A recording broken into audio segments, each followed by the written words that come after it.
you've been doing these from, you know, San Francisco for the last few years. I was going to wait. I was going to talk about it later. I was like, man, look. I'm happy to be back on site. Can I just say, I'm just happy to have y'all here, man. Bro, I'm happy to have y'all, bro. I was literally trying. They were like, yo, Steve, bro, you want to stay at the house and do this? I was like, I was actually just going to go over there. But if you need me here, I will do that. But now we're back on site. You can see the big screen behind us over here. And on top of that, look, obviously we did have our own little pool of talent, but now we got Verum him on the couch hanging out as well. And we don't even get to hang out that much. So it's good to, you know, chat up, talk about fighting games in the leisure of Japan. That is, I mean, it's been 5 years since I was last here, Evo Japan 2020, right before COVID hit, and... Same. That was the last time I was here for Evo, obviously, but, you know. It's been a while, but here we go. Rage going up against Shake, running on Victor. Salty Salmon, that's what he's running the English version. Shake! Oh, wait a minute. The Victor, though. So this is the old Gigas player. For some reason on Victor in this game, he likes running the sword stance pressure in particular. It's just he found something with it, and that's what he's been sticking to. But right now, Rage, oh my god. Okay, got dodge bomb there. Activate. Man, that string. Victor is such a cool looking character, such a slick design. Something really kind of quite fresh for Tekken, I would say. See, you might be the only person that feels that way. I'm with you. But when I say people saw this character, they was like, this dude's got a laser blade and a gun? Like, what does he need all this for? I think Vincent Cassell is cool. I think he's cool, yeah. I also like Vincent Cassell. I mean, but I like the design of Victor. If you told me a character was coming and he had a plasma blade, I'm down. I'm down. I mean, look, Yoshimitsu has had it for like, what, 30 years? I think someone else can have a cool sword. Somebody else in the game with a blicky. You know, like, all right, cool, man. All right, cool. I'm just saying, the stakes are different in Tekken 8. Your country is at stake. Yeah. This dude Kazuya trying to take the country off the map. I'm just saying, bro. I'd bring a gun too. You're fighting a bear. Yeah. Like, come on. Look, if a guy is allowed to transform into a demon and shoot lasers out of his eyes, I think it's saying, okay bro, to pull up with the blicky and the plasma sword. They in a coliseum celebrating that their country could just get removed from the map. That's ridiculous. This dude Kazuya is really evil, bro. That's crazy. That's it, though. He's having a hard time versus this grown man with his bare fists. The fist that killed his master and killed Salty Salmon this game. Rage taking the first game. I'll say this, the Tekken story really threw me. You ever seen Boardwalk Empire? Yeah. You remember when Thompson was like, I'll never apologize, bro. Bro, I keep waiting for Kazuya. I keep waiting for him to be like, no, it's cool. I'm just kidding. I'm good. And he's like, he doubles down. He doubles down every time. I'm like, bro. He gets worse, actually. He's like, you know what, at first I just wanted to get rid of my dad, and now my son. But you know what, forget this. We're going to take it all over now. I'll never apologize. I never apologize. I'm not seeking for, that's what he said. I'm not seeking forgiveness. Yep. I'm not seeking forgiveness. Oof. All right, wait a minute, Rage with the Fang. He's done a really good job of just using his heat gauges. Man, the return that he's gotten, especially off of just running Iron Fortress as well. Backing that up. Here we go. While standing punishment from Shake. To the wall as a reward and the activation. Extend that combo. Nice damage as well. Lays there. Oh, what a sidestep. Gets the wall. Down 4-3 for the re-wall split. Not a lot of damage, but definitely gets the message. But he finds the Rage, gets the back turn mix again. Dash to back it up. There's your spin. Takes the Oki. Goes for the low right out of there. Every time. Oh, the backswing blow. No heat, no extension. Sidestep down for a one hits. Look for low. Oh my God, he just hit strings the whole time. Shocking. He is doing a lot of these strings. He's doing a lot of the hits in these strings, bro. You think we're gonna stop at 2? Wrong. We're going to 6. Oh my jeez. Yeah, the evasion property on that. That's the second or third time he's done that this set.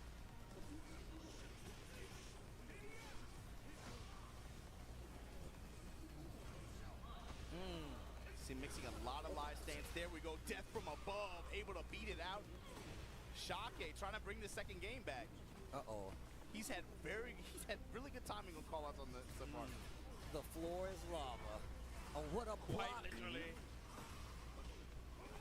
That was a great block block, great punish on top of that. You gonna use that now? Yes, I am. Spin and stomp. Activate. Straight to the wall as well.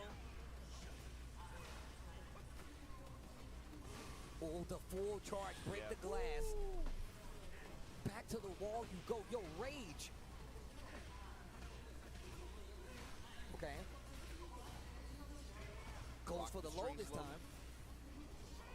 And goes for the low a little too much. Duck, launch, rage. Trying to close it out. Look at the down back threes. Oh, not sure what that was.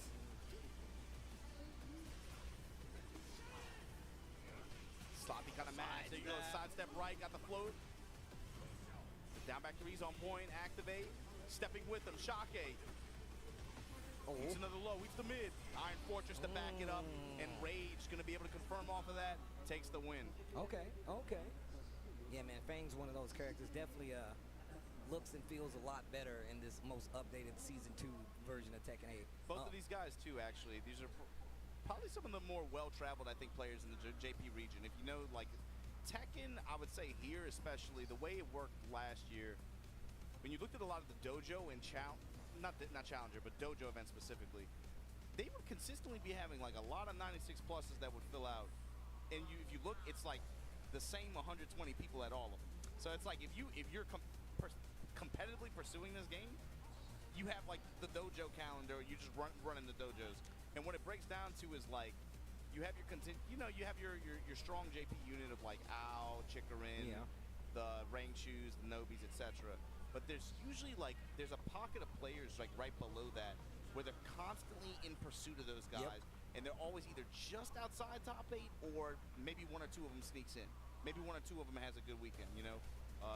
Shonen was another player like that. He ran the June. Obviously, you saw him at Golden Letters not too long ago, but that's just an example of that. Those are two players who are constantly, they're at every event, man. Rage and Shaka. And what's interesting even like about that, you talk about that level of players that's like right under, like, and this is one of the reasons I really love events like Evo Japan. You come to the region and you get to see those players that are right under there that have different properties of dealing with some of these better players out there. So it really does make for an interesting take because that's when you hear about some of these players, your big names getting eliminated by players you might not be familiar. I remember Arsenal's first tournament when who knocked him down the losers. Not too many people were aware, but I think it was Boy Love B. Who actually took him out at that first Evo Japan, if I'm not mistaken. Correct me if I'm wrong. But that people weren't too familiar with Bull Love, so they were like, who is that? It was a Kazuya player. They was like, what? But it turns out, like, he was a well-known player. Exactly, People don't know. He's one of my favorite Kazuya players because he would win and he would legit hit the Kazuya pose in the middle. I'm a big fan of his, by the way. But yeah, just stuff like that, right? Like, you don't really get that with, a lot of region-specific tournaments, like, because, once again, they don't have that big draw like an Evo or a Combo Breaker or a CEO or something like that. That same effect, I think, happens a lot in not just Japan and not just Southeast Asia, but it also happens a lot in LATAM, and it also happens a lot in Europe to an extent as well. No, that's definitely true. That's definitely true. That's why, and that's one of the things about that scene. And I mean, and once again, this goes forward. This is an international thing. You will always have these instances where there will be names that you won't be familiar with, but once you go to the region, even the better players will be like, no, that guy, he's actually ridiculous. That guy, that's my OG, you know? And that's the case for every game as well. Not even just Tekken, not even just Street Fighter. You see that all over the place with every game. Speaking of Street Fighter, Rob versus Aaron. Sim, not a very common character, but the one that is deadly if you don't know how to deal with him. And the throw loops in the corner. Yo, the loops get scooped. Off on the spacing. I was definitely looking for back throw. That's one of the common uses you see for Dawson's out there. You see a lot of drive reversal because they want to keep that screen advantage in their favor. So even prior to the buff 2 drive reversal, Sims were still using that very liberally to create that space. I mean, I think when you play this character too, that's a universal mechanic that you have to be able to use really, really well. Just obviously because of, teleport can get you into a lot of trouble, especially if you bang on it too hard defensively. Right, spends the remaining drive gate, has all of this corner position. Spends level 1 as well. Yo, the animation on that super, bro, so underrated. It's like the EX animation, but the last part of it, he kicks out both of your legs and then he double stomps you. Nah, it's so sick. There's so many sick animations in this game. As an animator by trade, I'm just gushing at all of the amazing handiwork that they've done with every single character. When I found out like who was like working on the animations for this game, it really like I was like, oh my god, that's sick. Yeah. They told me the Monster Hunter guy was doing this. I was like, that's why this looks so sick. Like it looks so good. That makes a lot of sense. Yeah. They really know how to blend the mocap with the hand animation incredibly well. And it's one of those games where it looks better in slow motion, which is very rare. That's one of my favorite things about what's happening with like just how intricate fighting game development is getting. They're starting to put a lot more like care into the idle animations, the follow-up animations, the stages themselves. Like I've been waiting for this for a very long time, right? The next generation of fighting games. I feel like for so long it's been so copy-paste background. And like now they're like, no, we're gonna make these characters talk while they parry. They're gonna have specific lines and the whole everything. You know, it really does come together really well. Ooh, the long distance.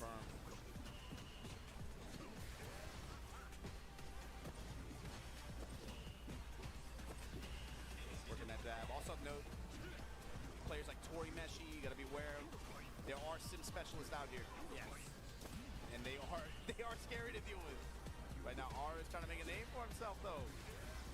Ooh, huge whip on the OD Cycle Crusher. Yeah. That is gonna be the game as a result.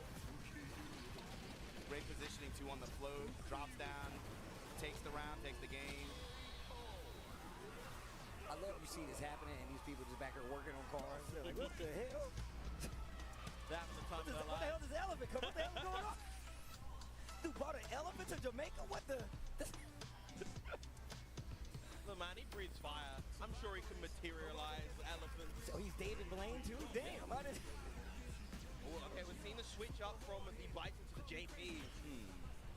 JP, a character I feel like, you know, obviously he received his little nerfs going, I think, into season 2. But as proven by players like TEKKEN, the character is still immensely powerful, immensely capable. I feel like he plays the Street Fighter 6 system very well as being like a pretty unique archetype to just what Street Fighter 6 typically is. And yeah, you are talking about how they like kind of changed him a little bit, and it did go away to like kind of like managing how strong the character is. But like you said before, man, Kakarot was still like, nah, the character's still really strong. Still very good. His core design is strong, just like the toolkits. I remember when I posted a video about this character, and I was telling Brian F. I was like, Brian F., I think you would really like how this character like goes. And I remember he was on your stream, and he got the video, and he ended up watching. He's like, I'll watch a little bit. It was like a 30-minute video. Like, I'll watch a little bit. And he ended up watching the whole thing. He's like, actually, that you were right. The character's very interesting. Yep. You know, it goes a long way, especially in this game. I love seeing how this game is developing tech-wise, though. Whether it be the hold on the parry or anything. Oh wow. SA2 this time, wow, just stacks up lows. Oh, and resets with the command grab. Dude. Sneaky right at the end there. Bro, you should have known something sneaky was happening. My man walked up on the sneakiest link, like, watch this. Oh, I'm out of there. My man said, yeah, you can set the portals, but I'm not going to be there. Rolf is really insisting on just holding drive parry too in mid-range. He'll try to neutralize any kind of mid-range poking that he wants to run on Aru's side, but teleports past the pot. Okay, nice. Even just the fact that he's just doing stasis to stay in the air long enough. But you see RS or RF, he's actually starting to switch it up. He's like, oh, okay, you're going to stay in the air? Nice catching the teleport as well. Good challenge from RS right there. Yeah, backing off. Doesn't want to actually spend the drive meter right here on the parry. Potentially could have that base down and go into burnout. RS spending the bar. Time Inferno confirmed. Wow, what a throw bait in a huge punish. Genius throw bait The right fireball set, he like really sold it too. With the deep dash like that. This is a really interesting matchup. I feel like you never see a JP versus a Dawson. This is so strange. You have to do a lot of jockey, position jockeying. Yes. Such is the case with... Yo, that was dirty as hell. That was dirty. That looked like it was going to be a cross-up, and no, same side, and you don't know what's happening sometimes. I'm still thinking about that first round he did where he did after the SA2 and he just running the command grab. Here. That time he's still low. Break here. Aris, oh, just a little bit too late. Scary, he has CA loaded. Doesn't need probably, what, 2 sequences here? No anti-air check. Oh my god, just runs right into the staff. Wow, just backs up. Yeah, had he at least got that hit and confirmed into CA, would have burned out ROF and potentially had the momentum right there to take the game, but ROF even evening this up. RF, he's done a really good job too of checking RS's teleports, just raw teleports like that, just with jab strings and just being able to finish out. I'm out of Teleporting away from it just like that, good stuff. Still gets the pickup though. Walking JP. past the fireball arms, look at the movement. The spacing. Yeah, JP at the drive deficit right now. Yeah, I think that's something that's kind of crucial for both of these characters. The fact that you can reposition yourself to get their respective projectiles off the screen, you know, JP moving forward to get rid of the fireball. Again, good check on the teleport. Yeah, he spent money on that.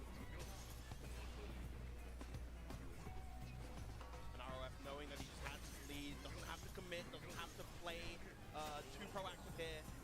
Just kind of wait, react, see what Aris is going to try and do. And he's really slowing this down. Try to go for the big bet. Oh, puts himself in burnout for the sake of the drive reversal versus JP. I don't know if I agree with that. And now you see him trying to keep the distance close because he does not want to be full screen because this is what's going to happen. Don't want to get chipped out by those pillars. It will happen, and there's the final one to anti-air. 1 round. Another win. And this is winners finals of this pool as well. Next, whoever wins this goes into winner's side round 2. Huge jump in with a jump heavy kick. That's been another small theme of this set so far. Aris's anti-air accuracy has not been the strongest. ROF has been really successful in general with jump-ins. He's been banking on back medium punch a lot of times, but maybe he's only hit, he's successful that time, but he's eating a lot of jump-ins or jump-in pressure on JP's turns. The teleport to get past it. Tries to keep him on his toes with the teleport. It's okay. Space him out with the flame. ROF with the slight health advantage. Valantia this time. Yeah, he's willing to jump and give it up though. Yeah, it just feels like, no whip punish on that. It does feel like Aris is getting a bit more of a handle on the overall pace of the game. Keeping this incredibly close, incredibly competitive. Yeah, now he has the health lead, so every decision made here, this is important. Yeah. Look at how much more offensive RS is playing right now with Dawson nonetheless. Nice. Goes for the throw. He knew that he wanted to drive parry to get some of that drive gauge back. Had the throw at the ready. You can see some of the development on his mentality with this matchup too. He got the lead and went in. Yeah. Ooh, gets the counter hand. That's good. And honestly, it makes a lot of sense too, considering that I feel like when played at this slower pace, ROF generally is the one that has the advantage. It's when RS is able to kind of speed up the pace, go in and apply that offense himself, is where he's finding a bit more success. And the anti-air consistency has really picked up for RS too in this game 3. Finally gets the dive kick counter. Yeah. Spend that cash, here we go. And this is really tough for RF now. You're in burnout, stuck in the corner, 1 hit away from death. I smell a throw. I was about to say, I was thinking the same thing, but now he's got to close the distance. And hope he doesn't set up his own. That's going to do it. RS takes it. Rocking the Chicago shirt. Hold on. Man, his hands are shaking, bro. You can tell. Yeah. But that's a part of the experience here too, man. It's like we were saying earlier, right? The story with SF6, especially over the past 2 to 3 years, is just how many events they've had just ramping up and how they've been able to capture so many new players in this audience that for a lot of the players up here, that might be his first time. You don't know. Like some of these guys, this is going to be their first tournament. This is going to be their first time being on stage like that. And there's a lot more to come, right? Street Fighter 6 is one of the biggest Street Fighter 6 tournaments of all time here at Evo Japan 2025. But before we get to our next match, we got to take a quick break. Don't go anywhere. We'll be right back.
Evo Japan returns. Tokyo big sight. You already know what it is. Biram, Majin Obama, your boy Tasty Steve holding it down. And we've been going through as many of these games as we could today. We had some Granblue, we had some KOF, we had some Tekken, we had some Street Fighter, we had some Guilty Gear.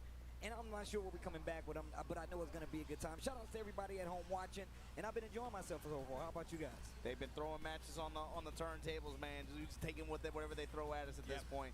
Lots of games out here, over 7 games on the lineup, 5 on the main lineup, and then you got the Cooperation Cup and the B Tribe going on in the back if you're down for some Third Strike or Virgin Fighter.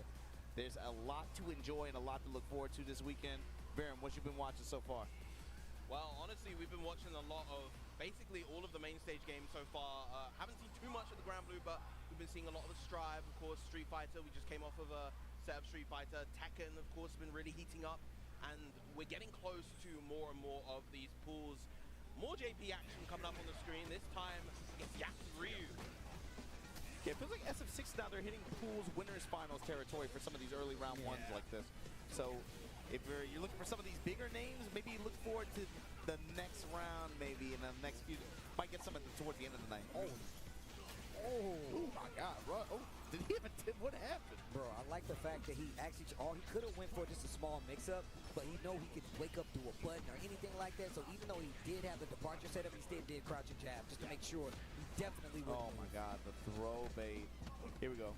Kind of hit throw, back to the corner. Overhead. After the drive rush, of course we're getting this combo. Yo, and playing it on him. Coming down. Okay, he holds up. Gets counter hit there, but burnt out. Tomac, you in trouble here. Locked up at the wall. He's fishing. Backs up DP. Eat that.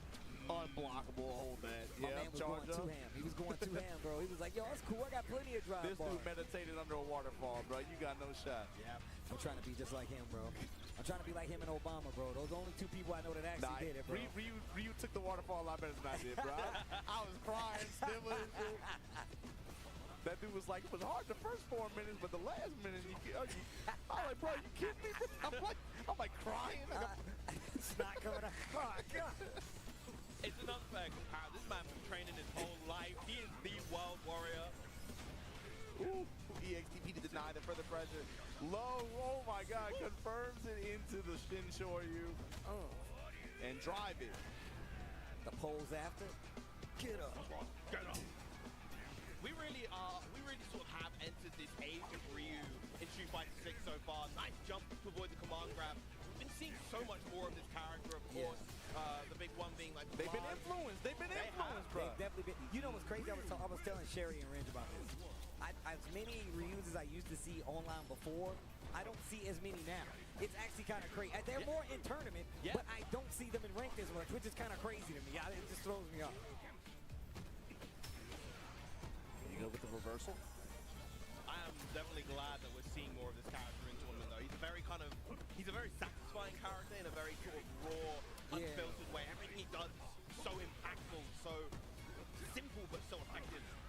This is usually something that happens within two in some specific Street Fighter games compared to others, but there's also different approaches to how you play him. Yes. Right? It's very fun sometimes to watch mirror matches even with this character across different iterations of the game, just because people can play him so radically different.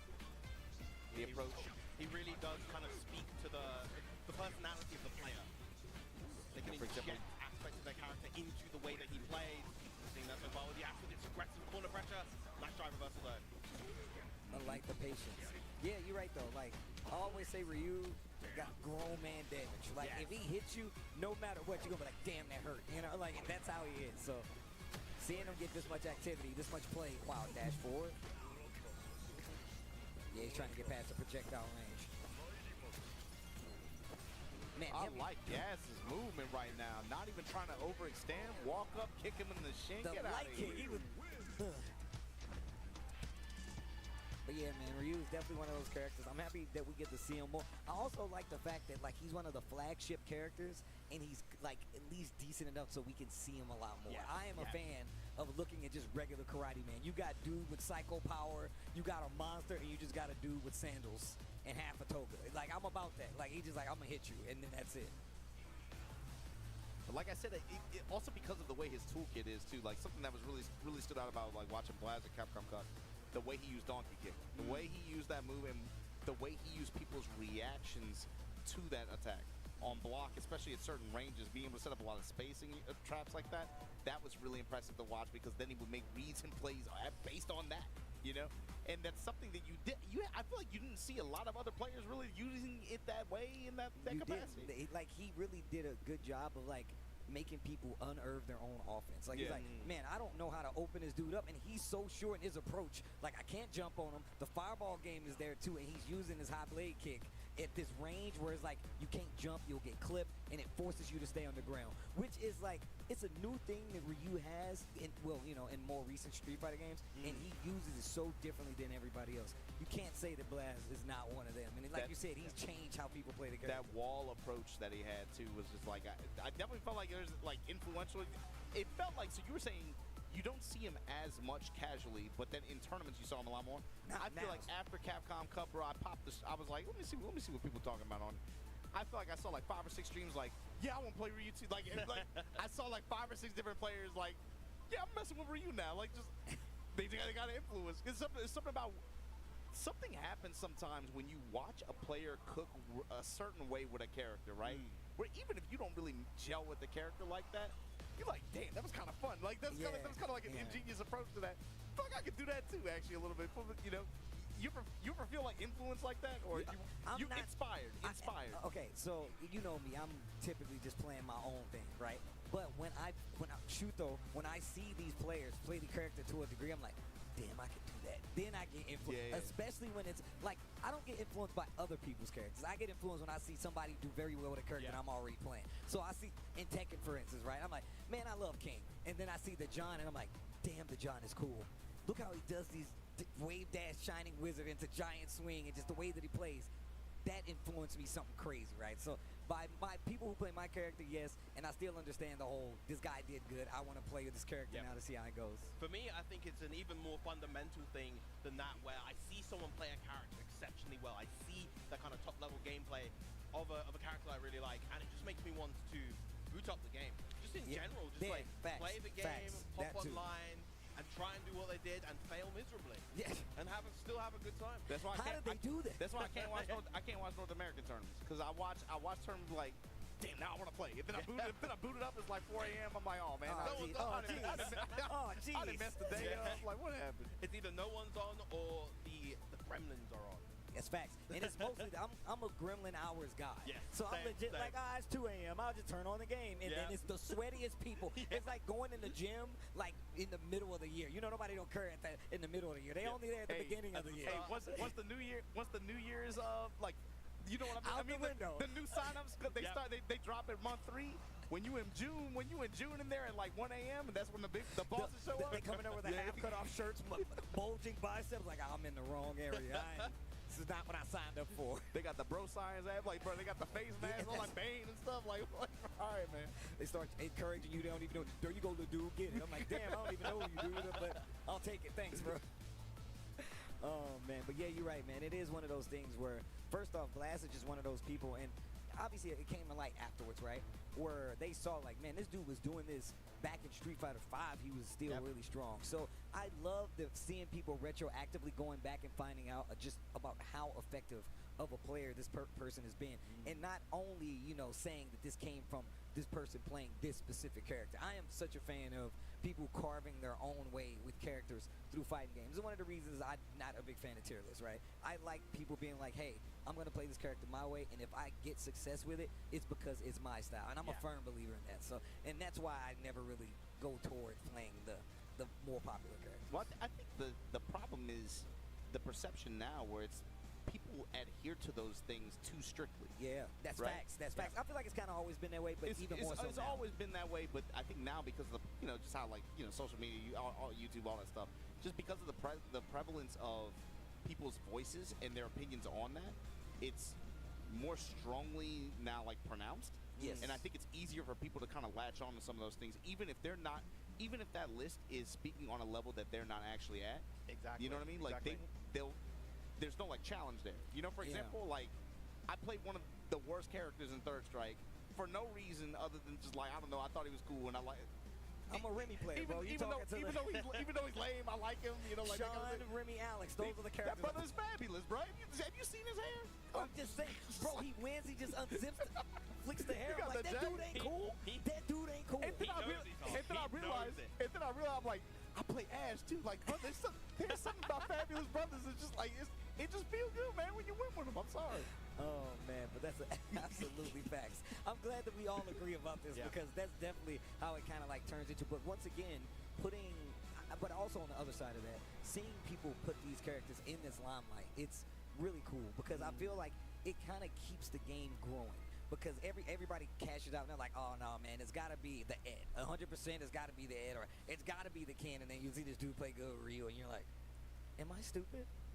Or are they really good? You know, you have to like kind of change your opinion on it and kind of keep going and rehashing it. And the game evolves, you start to understand matchups more, and that's how games grow. That's what hype with this combo. I'll get back to that after this match, but I like it when people influence the tier list. Yes. With like a single performance. With a single exactly. Like, hold on, maybe this my character does have something. You remember like day 1 versus day 3? With the dog, it was night and day. They was like, bro, man, mine's trash. She can't even blah blah blah. 3 days later. Oh, actually. Wait a minute. I recant what I just said. This character's ridiculous. You see how good she is? I'm like, man, you guys make me sick. Hey. Perfect parry and then throw into the corner. Garnet does not care, man. Nines gets to confirm here. Hold on. Definitely very cool to see Garnet here. One of Europe's finest style sims alongside, of course, Mr. Crimson. Yeah, it's tough. It's tough in that region to stand out as a sim player, you know what I mean? But Garnet's one of those players who's kind of in that same position, right? Fishing for a big win, too. Oh, wow. Got the punish counter, didn't get the combo. Comes Yo. With it just out of range.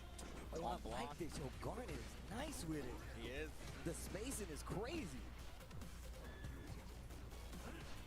Plays so confidently, walking back and forth, back to the wall now. Yeah, just trying to control space. You see him using a lot of crouch medium punch, a lot of stretchy limb normals, just be able to try to just tone down Ryo's movement here as he makes this push towards the wall. Perfect parry again. This time, back medium kick, side swaps, super. No, Garnet says no thank you, sir. Spencer level 3 as well, gonna get a burnout. Gumble, gumble.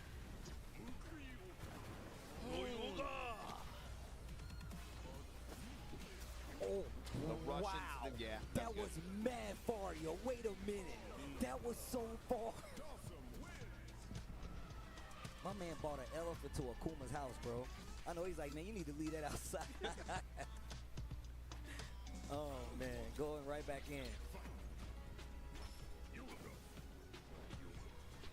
Man, the range he's playing at. And also, this feels like this might be an issue for Bison. Because he's literally trying to get in 95%. I mean, obviously, you're fighting Dawson, that's the issue. But we've already known he doesn't have many great wake-up options. But he has to commit to something big to try to, like, close that distance on the screen. Close that distance, and he needs the meter to back it up so he can really, really dish out damage. Make up for it. Here we go. Mine. Play. Oh, wow, that was good. Yeah, this time just spurts it on pressure and then unblockable. There you go. Oh, no. That's crucial right there. That could have been a kill to the level 1, but the crouching light punch is enough. My man was brave. He actually hit crouching jab right there. That was crazy. Jeez. But sometimes, you know, in these kinds of matchups, though, especially against Sims, sometimes those trades in that war of attrition, that could be the in you need, especially the dash and after you saw Ryo. Yeah. He had the right mindset.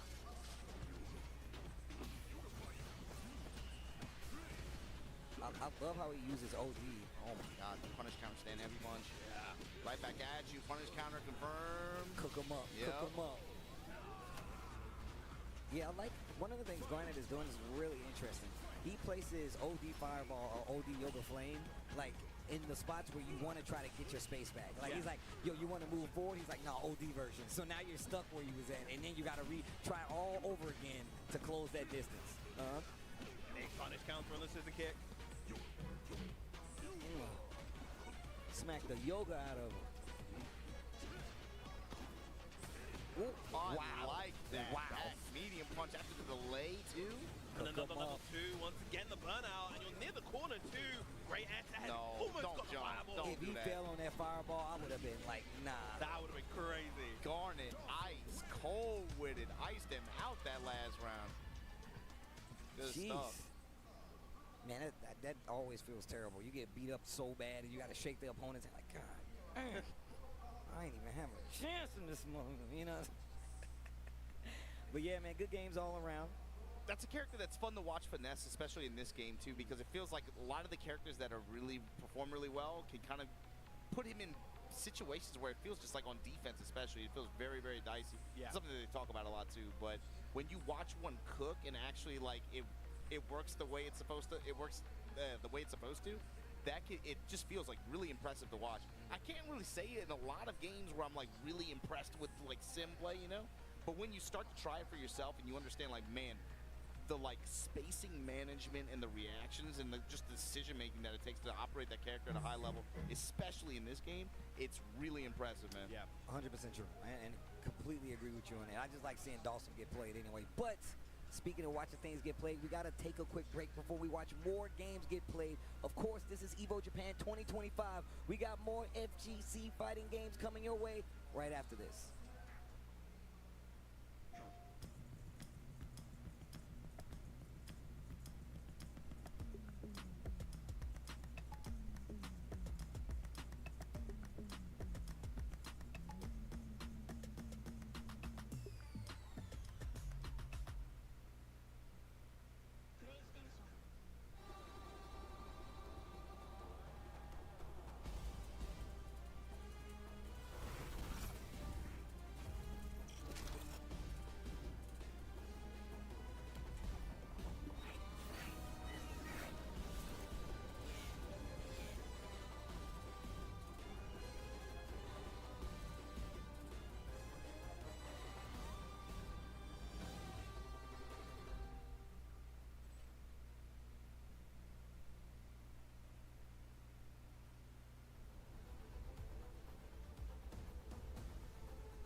Sunglasses in the day, blue light glasses for the gaming at night. Zenny's got affordable eyewear for everyone. Vibe and style while protecting your eyes. Evo sunglasses, available now.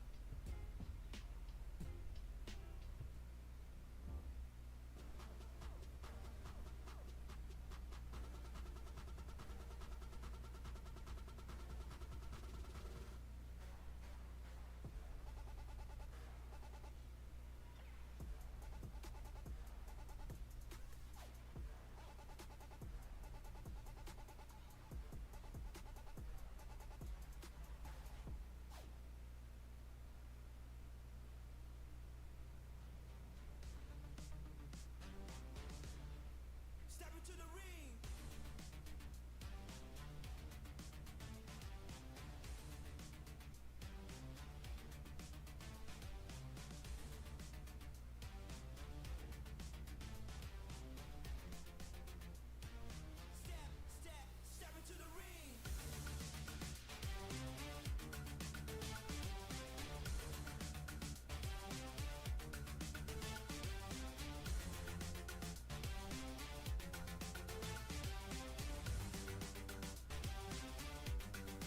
Step into the ring. Step into the ring.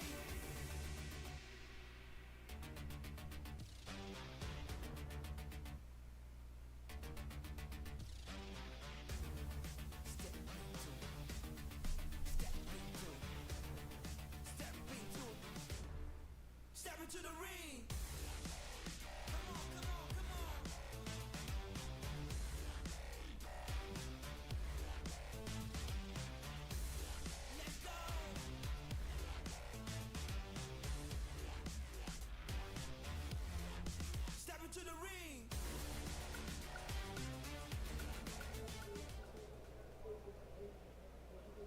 is up, everybody? I am back with some just traveling on the floor, reporting on the floor at Evo Japan 2025, and we are here at the Psy Games booth, and they have Granblue Fantasy Versus Rising. You can see right here, these are the things that they're selling, and the most crazy part about this is I've been around everywhere in Tokyo just trying to find fighting game goods. I couldn't find much about Granblue Fantasy Versus Rising, and now my luck has finally dawned upon me, and I can spend money at this booth right here. Look at this. They got this Granblue Fantasy Versus Rising blanket right here. You know what I mean? You gotta keep warm from those winter nights, which is really cool. We have, this is a gacha pool right here for join the fight for like a lot of the different characters from you can see. I'm super excited about are these acrylic stands right here. You have obviously main character protagonist energy, Gran himself, and don't you want the whole cast getting these acrylic stands? Because this is something that's really popular right here. Ooh, I just got handed this water bottle right here from Granblue Fantasy Versus Rising. We are in here. You know, you got to keep hydrated out here when it comes to tournaments, especially if you're playing in Granblue Fantasy Versus Rising.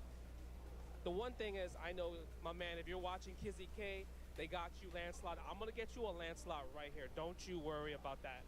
And we got La Diva, everyone's favorite grappler. I'm not a fan of grapplers, but this one right here, if you're trying to make someone, you know, get upset, put them on the 1, 2, 3 count, you already know what to do. Oh, nah, this is what I'm buying. This is my main character, Eustace, the zoning master himself. I'm gonna buy this for sure. After this is sent to back to the team, I'm coming back to buy this one right here. Okay, I got this one real fast. Ooh, we got this blanket. Oh! Look at this blanket right here. This is the one. It's comfy. It's awesome. I'm a fan. My daughter could be wrapped into this. So I'm definitely going to check this out right here. And if you think about all this, some of these characters are already sold out. And you can only buy this if you come to Evo in general. So make sure you guys come to Evo Japan next year. Come to Evo Las Vegas. They're going to have all the swag and everything like that. And I hope you guys really spend your cash because they have all these clothes. Even this one right here. Look at this shirt. Look at that. That is the boo right there, right? Well, when you think about it, come to Evo, guys. It's going to get your tickets right now. We're going to see you in Las Vegas. They're going to have a lot of merch, even more. Check out more of that stuff. But other than that, we are going to send you back to the broadcasting team right now. Take it away. Thank you, Justin. Back here at Evo Japan 2025. I can't believe I'm saying that, man. Yeah, After 3-4 years, I've been waiting to say that.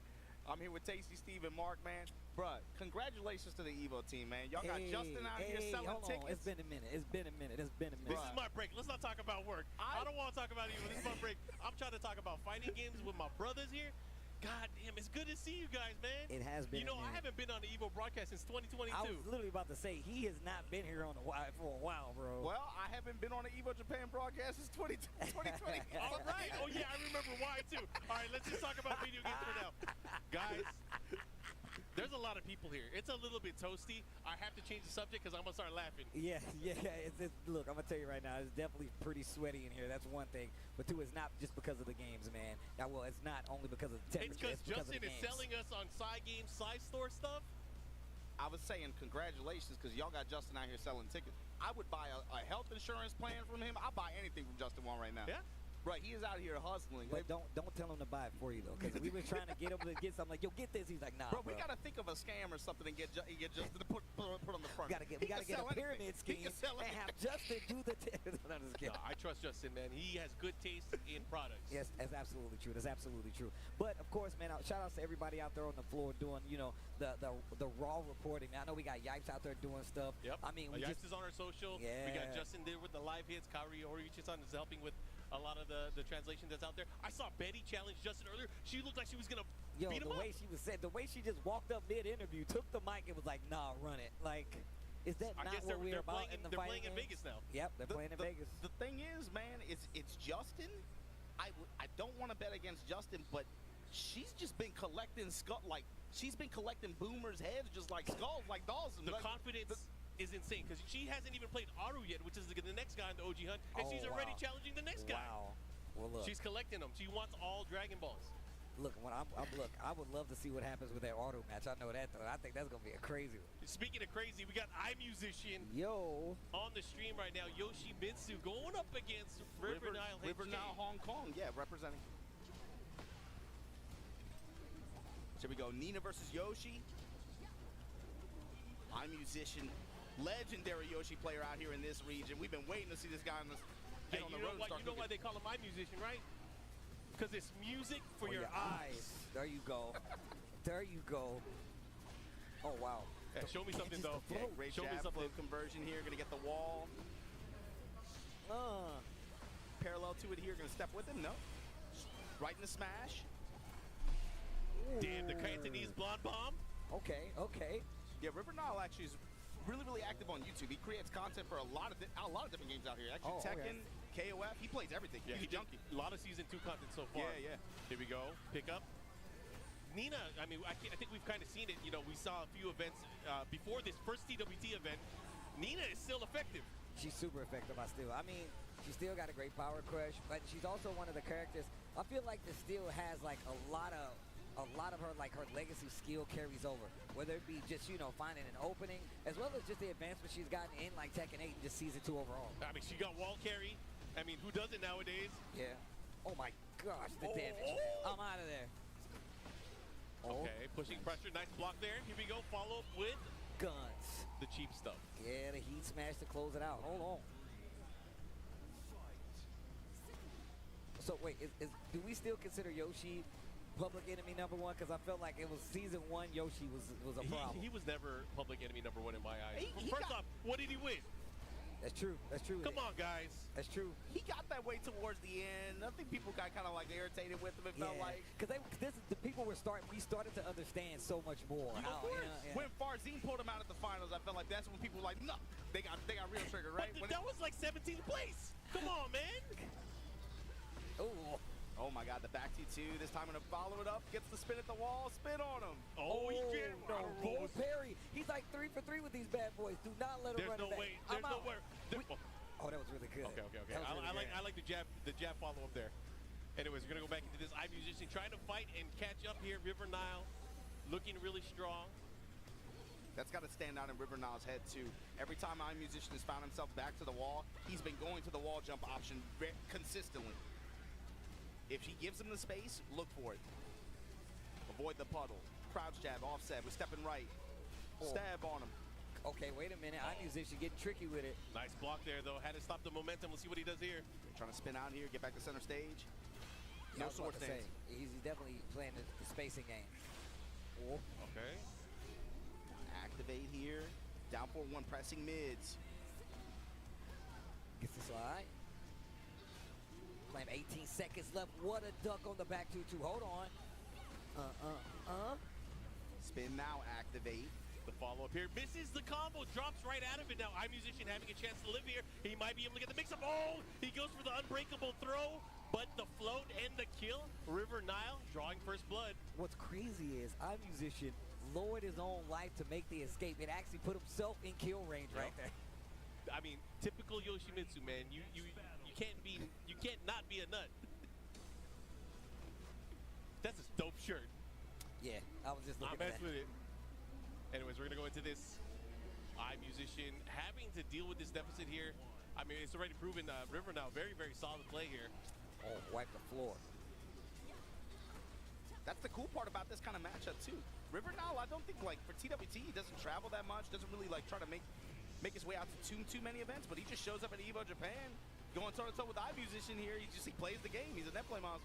Yeah, and this is one of those events. I mean, you know, people want to come out to Japan anyways. Yeah. They're here, might as well play in a big tournament. First event on the TWT. This time gets Master the spin. Plus. Oh, Jeez. oh. I don't, man, Yoshimitsu's armor is so sick in this game. Man, You know how he has a revision every single game, like It costume grew on me. It grew on me. This one definitely grew on me as well. I was once I saw him hit the rage art, and you see the eyes as flames sneak behind him. I was like, okay, you got me. You got me. You got me. Okay. Keeping him there again. But this is big. This is huge. He's going to keep that pressure by the wall. Yeah, that big mid cut. Oof. And then the spinning wheel. Just like that. iMusician trying to take the second game here. And that has to stick again. that has to be something River Now takes notice of too. The Oki selection there at the end of that second round. Get spin on. Oh, wow. Mixing up his flee option, this time going mid instead of slide. Manji spin kicks, power crush to break the Abare attempt, but here we go. Just outside of range of the slide. Oh, and now iMusician on the verge going 3 rounds straight here. Has a good chance to end it. What's the mix-up? Oh, the jab float. Wait a minute. Wait a minute. Momentum. This is huge. Oh, wow, the wall. Ah! Yes, heat to work with, but the man just walks right into the back range of the back two. Okay, I'm musician. Is he eating? It's got to be gum, right? Sunflower seeds? It's got to be gum. No, that's probably, that got to be something. I thought it was gum, but I hope he ain't up there swallowing gum. That's dangerous. Anyways, of course, guys, thanks for tuning in. Evo Japan 2025. Man, this is cool. I watched this guy's vids, and he's on stage right now playing. That is cool. That is cool. Close to 1,000 people here for Tekken 8. Oh, wow. Check immediately. River Nile, okay. Yeah, nice. A 4-2-1 now. Pressuring, has the wall here. Doesn't get the full combo, but doesn't matter. Positioning, switching in favor of iMusician now. River Nile has to be carrying. Oh, he has to be very careful here. Fubuki knee, the follow-up. He's going to activate. He's going to activate. Okay, wait a minute. The flash to the other wall. Oh, my God. Yo, iMusician. And the cut, and the slash after. And break the glass too. iMusician. Momentum here going into round 2. I mean, he's more than a musician now. He's like a conductor. Right? Man, you got to get the conductor's wand. What is that thing called? It was either you or him. You said I'm magician. Somebody said I'm magician. I didn't say I'm a magician. I'm more than a magician. What you talking about? What's a musician? That ain't me. Shout outs to everyone that know. That's ghetto. Oh! Damn, the back turn. Oh my God. Step not enough. Mix again, yeah. About time he ran the mid option there. He's been getting jab floated consistently out of a lot of those. But iMusician once again. My brothers, I gotta ask you guys, does that extra health make a difference? I think it does though. Sometimes I look at the round, I'm like, nah, bro, you got put on the wall, you got blown up like that. I don't know if that HBL. There's been more situations though when you hit the rage guard at the end, you're like, it's gonna kill. Oh, it didn't kill. Exactly. Yeah, I've seen more of those. It just, you have to rematch. New math. I saw a match today, and I can't remember who it was. Somebody did, like, it was a down 4-1 instance into rage guard. I was like, I wasn't sure if it was gonna kill it. I really wasn't sure. The life was just low enough. Oh, that's counter hit, guaranteed follow-up. This is gonna hurt big time. Oh my gosh. Great reaction. Yo, River Nile though. Yeah, the nip up. Trying to get out of there. Yo, the guns, they don't hit. The third dimension. Ooh. Splash, Yo, put flash. Down, flash on him. Oh, I'm like, that was so dirty. If he tech rolled, he would have died. That was there. game. iMusician on the verge here. Big block. Defense. There's no time. Defense. Oh my God. I thought he was gonna stab. I thought he was gonna inflict damage. Hit him with the Manji blood dance, bro. Okay, put the brakes on. Those snake shot cancels not really helping get the pressure on. Avoiding the puddle again. Pedals pumping here. Once again, he goes for the flash. Good delay from River Nile. Power crush there, able to work. Yeah, that was a big one here. Tries to spin in her mouth. Not able to do it. Big counter hit. Bad habit. Oh, wait a minute. Yo, Yoshimitsu a freak, man. Don't doubt him. Shut up. All right. Gets him. The follow-up here. What's he gonna do? Yo, the offense for River now has definitely been turned up. Down 4-1, a little down 4. Wait a minute. 11 seconds left on the clock. iMusician. Oh, yes, be careful. That is like one of the worst running threes. There is no tracking on that thing. What a block. Bad punish. 4 seconds left. iMusician trying to run it back. That was a great block. And the unblockable is not going to be enough steal. And we are going to the final round here. Who's going to take it? Winner's final for this pool. I like that round start too. Start out with the cutter, work the slide again. He didn't go to it at all the last round. Reminding you with that up 4-1. Here we go, baby. Activate. Oh, this is in a bad position here. iMusician. What are you going to do? How are you going to get out of here? Wait for spin, wait for step. This is what's What a call out. And that's going to be it. River Nile, HK, taking that iMusician loser's bracket. That's Wow. a Southeast Asian landmine. That's just like one of those kinds of players that'll just be out here. He's not really that active traveling around on the tour like that.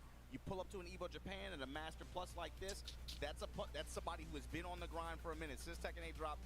Even Tekken 7, he's been making bids for KOF, Tekken, all that stuff. I'm not familiar. No, I'm not familiar. He's Time to look him up. He's a good player. You Okay. can tell, but his vid quality is really, really good. I mean, just looking at how he was playing against iMusician right here, like that's actually kind of crazy. And that's a killer. That's we got Nephew with the Wait a jury going up against Yosuke. Hey, is my really top tier? Because, you know, everybody's saying it, but we're not seeing it. I don't know. They were talking. Who was saying this? Sherry was saying that apparently it was Japan and I think I can't remember who else, but two regions legit teamed up to make sure that people see just how good this character is because there was so many on the legend leaderboard. Like it's more my legends than any other character apparently. Yeah, that forward heavy punch, and just the way that she approaches it is kind of crazy. Yosuke running the modern iteration too. Oh, I didn't even notice that. Yeah, far confirm here. It's really good consistency with her too. Obviously, like the way her Fireball, EX Fireball are designed, it's really good being able to set up almost like that throw loop win-con situation. It's crazy because obviously, you know, a lot of characters, they get the knockdown like throw loop in the corner, right? Like she's mid-screen using regular enhanced and, you know, even the powered up fans, and you have to guess whether she's going to go for this throw or not. And let's just say she does, you know, an OD fan. She can throw you before it comes back down. You know what I'm saying? So you really have to pay attention to it. Right into the level 3. This would be the end of old mine. Yeah, Nephew down in the set here, willing to cash out like this. Going into the final round of this with no bar versus Yosuke, who's fully loaded with a modern mine. It's funny because when I play Street Fighter 6 rank, I run into Nephew quite often. So we definitely have history playing online. He's like, I actually be running into you. It's actually pretty cool. There you go. Okay, Ball Nephew. here. Has him in the corner. You gotta watch out though. Yosuke got that landmine, got that meter. Now has the corner. The throws are starting. Gonna pop him on the head. Gets right at him with the super. Okay, spins level 1. I like that. Commits just to break the offensive sequence. Got you ducking, got you slipping. Ooh, Rush wow. overhead. Oh, Nephew got it, and he confirmed with the drive rush cancel. Team Liquid's own backing it up, taking the hit, taking the dub. Gonna be moving on in this pool, in this group. I like the spacing.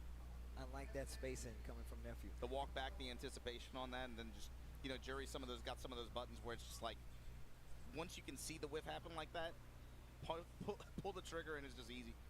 Man, and shout outs to Nephew, who has like these last 3 years, and just even at the end of like Street Fighter 5 has consistently upped his game, you know what I'm saying? And just seeing him play all over the world and see his like improvement, like consistently do well. See him in a Jam Slam, Yeah, he's coaching been the killing. team. He was just out here not too long ago, a month and a half ago. He was. There's a reason why Team Liquid valued that kind of player like that, right? They saw the efforts that he was making in terms of just being able to create his own content like that, competing on the road, and the pledge and the commitment that he's made to competing, and being able to just, again, make it out here to every Evo, make it out here to try to get some EWC tickets. He has been very consistent with his commitment. But before we get to our next match, I think we got a Justin Wong interview with a particular celebrity. You tell him, Mark. We got JB Styles. He's actually one of the featured artists Hey. that's going to be at Evo in Las Vegas. He's going to be out there. He's actually at many booths here this year at Evo Japan. He has featured shirts and artwork there. But of course, we'll let Justin let you guys talk to him and get to know him a little bit better. But they're going to go to JB Styles. We'll throw it out to Justin right now.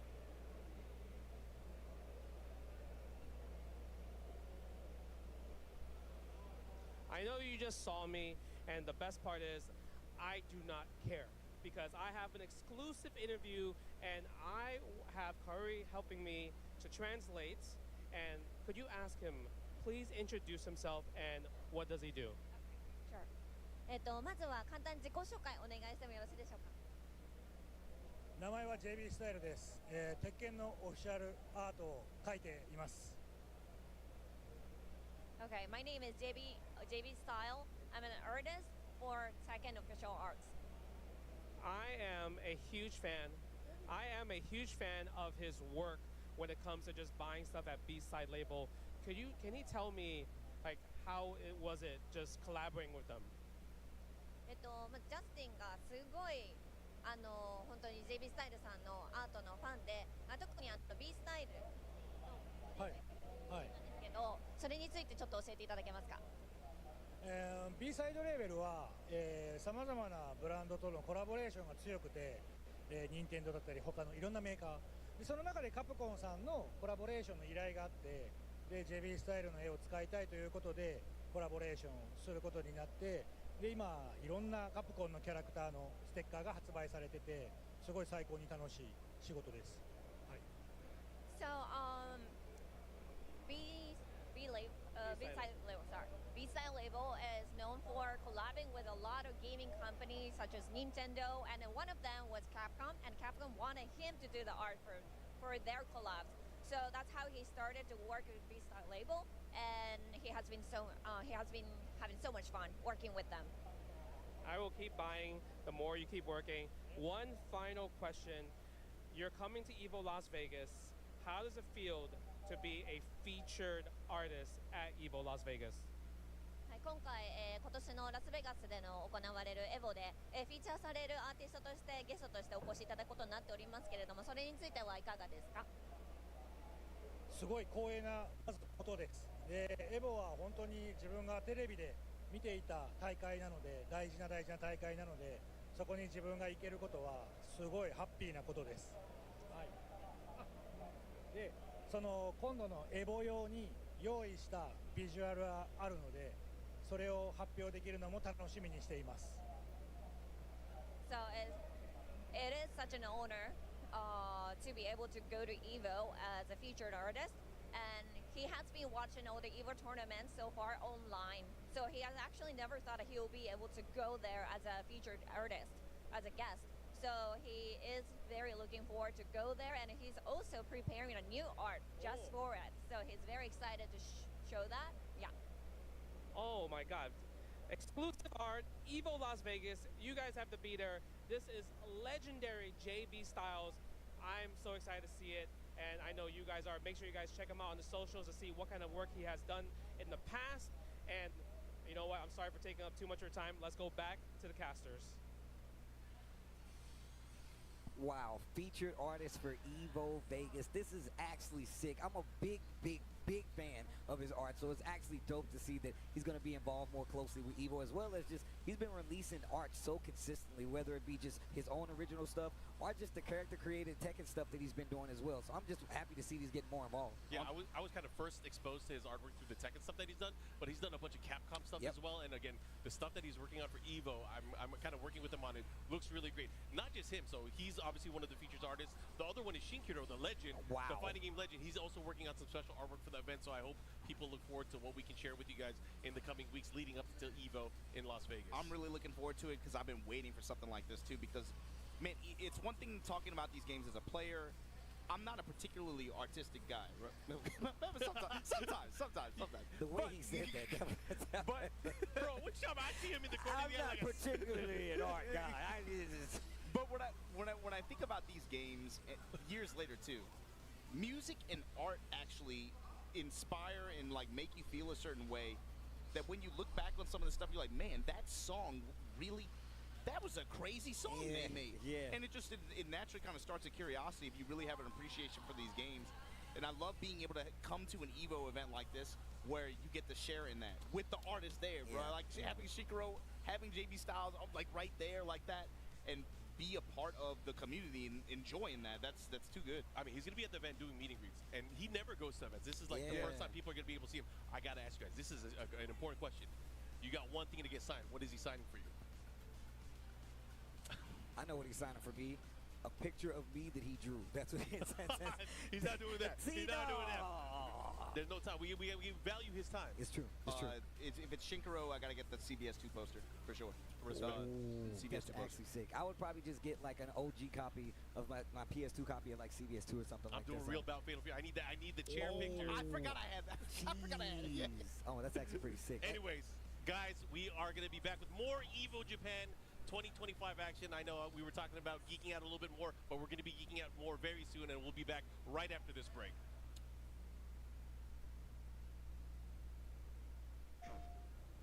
PlayStation tournaments are on PS5, featuring the biggest games, more players, and more ways to win. global stage. With new and exciting daily tournaments, all at the press of a button. So whether you're a seasoned competitor or just starting, come for the challenge and leave with glory and incredible prizes.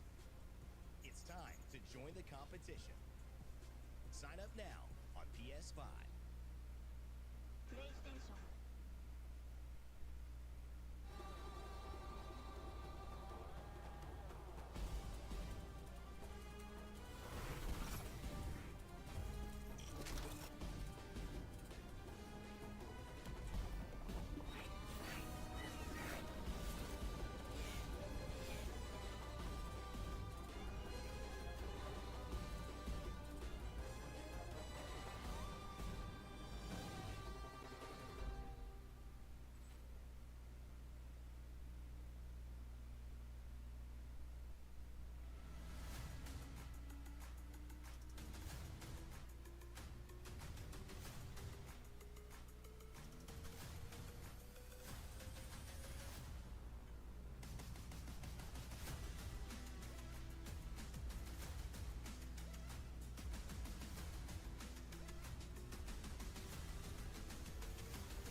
Protect your eyes styling under the sun. Blue light glasses while you're gaming, having fun. Zenny's got affordable eyewear for all warriors and monsters alike. Evo sunglasses, available now.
What's up, guys? We are back at Evo Japan 2025. As you guys saw, Evo in Las Vegas is happening August 1st through the 3rd. Deadline for registration is June the 9th, so make sure you guys book your trip, book your tickets, and meet us either in the brackets or out there on the show floor. I'm sure we'll see a lot of people out there on the show floor. I mean, there's a lot of cool stuff. I mean, we have, the arcade that's always been amazing. Of course, we do have, the crazy artist alley. We're going to have cosplay competitions, as well as just, the community stage, I think, is making a comeback. So, Evo looking bigger and better than ever. Make sure you get your tickets now. June 9th, I believe, is the deadline if you actually want to get those tickets. So, make sure you get in there while you can. Bro, we've been seeing so many things. It's crazy. It's like he's a good character or something. Right?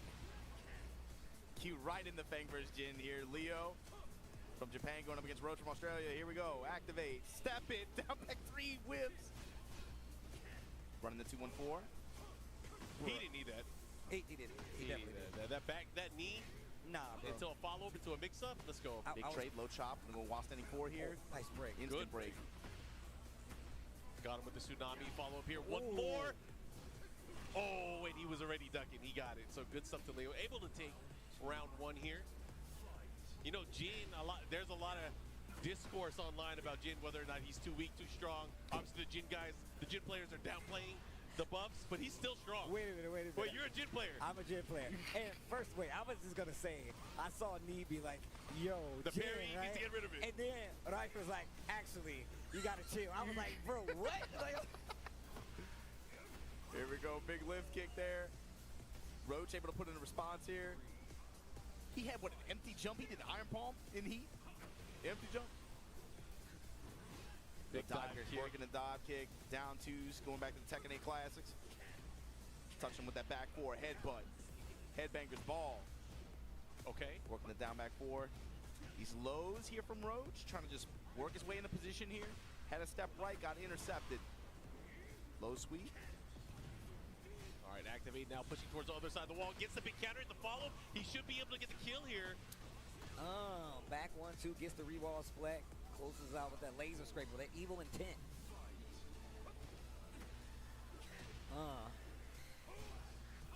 Yeah, man, I don't like that knee. I was playing Joker when this game first came out. He literally just kept doing it and did this maniacal laugh every time I blocked it or it hit. It was an interesting change, too, because it went from being, like, you know, super plus on block now to an advancing attack. You block it, you're going into a mix-up. Yeah.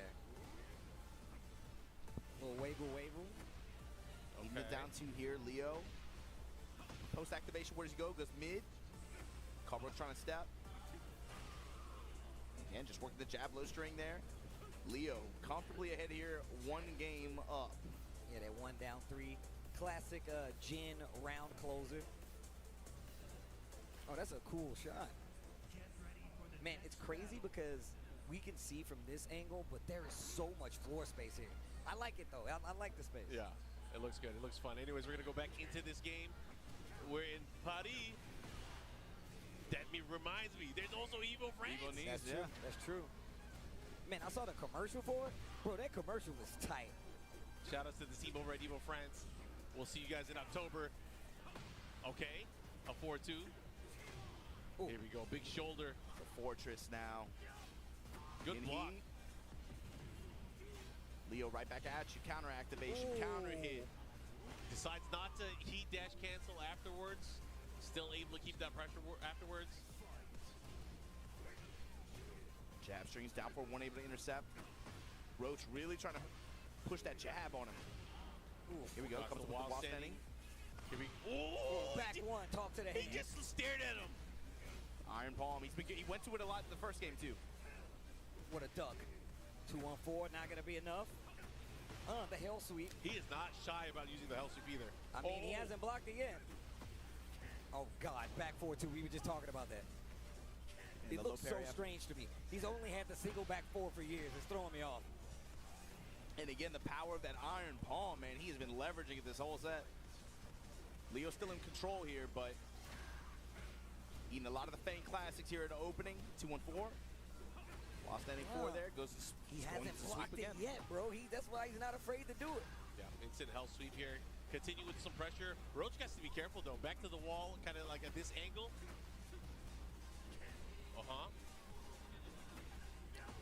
I mean, both of them not shying away from the lows. Definitely sprinkling them in right now. Leo with the heat, standing 4, goes for the hell sweep. Didn't even take the guaranteed 1+2. Yeah, he went for a mix-up option here. Let's see what he does. Tried to do shifting clouds follow up here with the shoulder. And the big mids coming through, able to break the glass there. Leo now on set point. Oh, here we go. Good block. The follow-up here. Comes with the 4-4. Bro, I've been seeing some crazy side steps so far this entire day. Like some ridiculous side steps. 2-1-4. Homing attack after. Back up, good break. Leo Try to clip him here, activates. Yeah, he burst on through it. Are we gonna see another heat Hop smash? Gets him with the hop kick. Out of nowhere, drops the combo. He though. wasn't ready for it either. 4-4-3-1. Oh, the heat smash across the stage. You go. What? Oh, the fire. And nothing, but he does take the heat engager though. Yeah, that's something. Could have had a launch here, but unfortunately it wasn't enough. Leo able to capitalize, gets those 2 games. And they shake on it. Yo, there you go. Proper. Good games. Good games. Yeah. I like it. I respect it.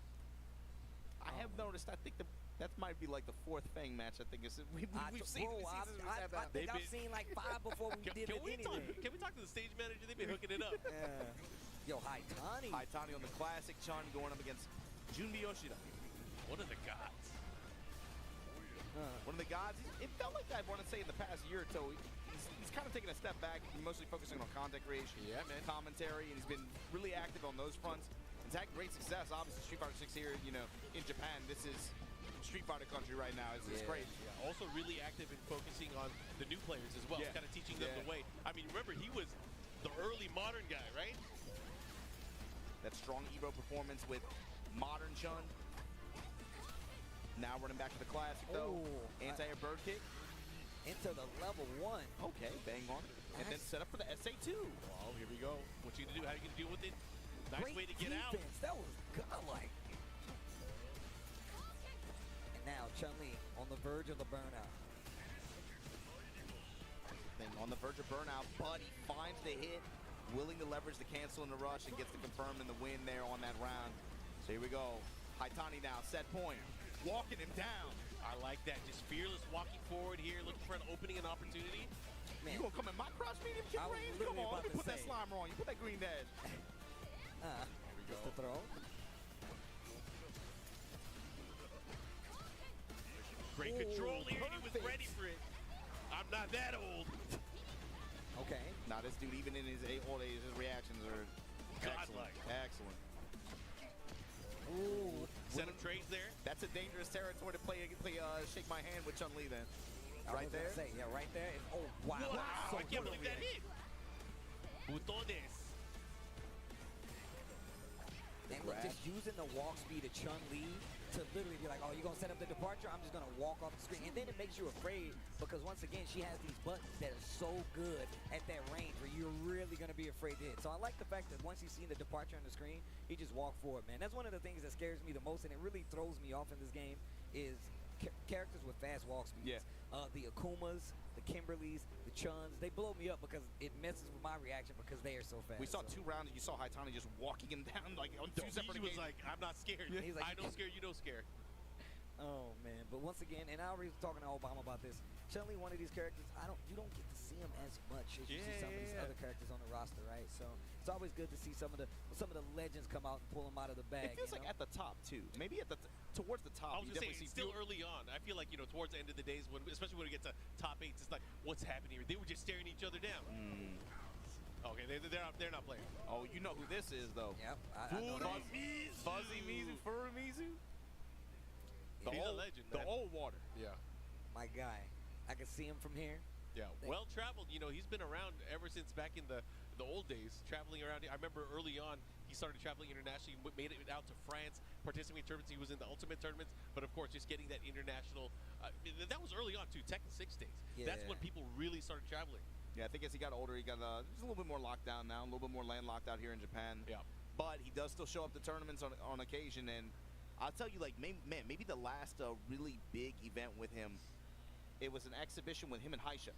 That Brian versus Lei set that they ran at the end of Tekken 7. Yeah. They had like a beef set. It's like really, really Japanese, but it was, you had to see it. It was basically, they ran a first to 10, but the way that they approached it was really cool. They had it almost like this, where it's just like 6 or 7 people all mic'd up, just casually kind of watching it right there. And it was really fun to watch, actually. It was, okay. They had some personal issues that they had to set aside with it, too. It was pretty funny. Hey, man, I don't like you. Come play me. Let's meet up. You know what? Let's handle it digitally. That's what we'll do. Well, what was cool was the story that it told, too, is, look, I play fighting games, you play fighting games, right? But do I have to like you? No. Do I necessarily... It sounds like a stupid question. Yeah. But actually, the entire thing was really, it boiled down to, it's like, yo, just because we're in the same place and we're playing the same thing, we can get along with each other, we can play, but do I necessarily have to rock with you? We like don't have that? to vibe. No, we don't. That's facts. That's facts. And they threw down. It's kind of what. For us, it's easy because we came from the arcade era. Yeah. That was the experience. Like you go there, you go to the arcade, you see somebody. Sometimes they won't even recognize you. They won't even look at you. Yeah. Bro, look, I can tell you stories. Some of my best friends came from the fact that, like, literally, it was like, yo, I had beef with you the first time I saw you. There was a lot of times where I would talk to somebody. I was like, bro, I didn't know you knew English. Yeah. I had that experience before. Bro, I thought you were just quiet the whole time. But yeah, man, it happens. And you're right, man. We come from the arcade culture, so it's definitely a little different. And that's a new one for me, being like, you know what? I don't like you. Run the set right now. You know what I'm saying?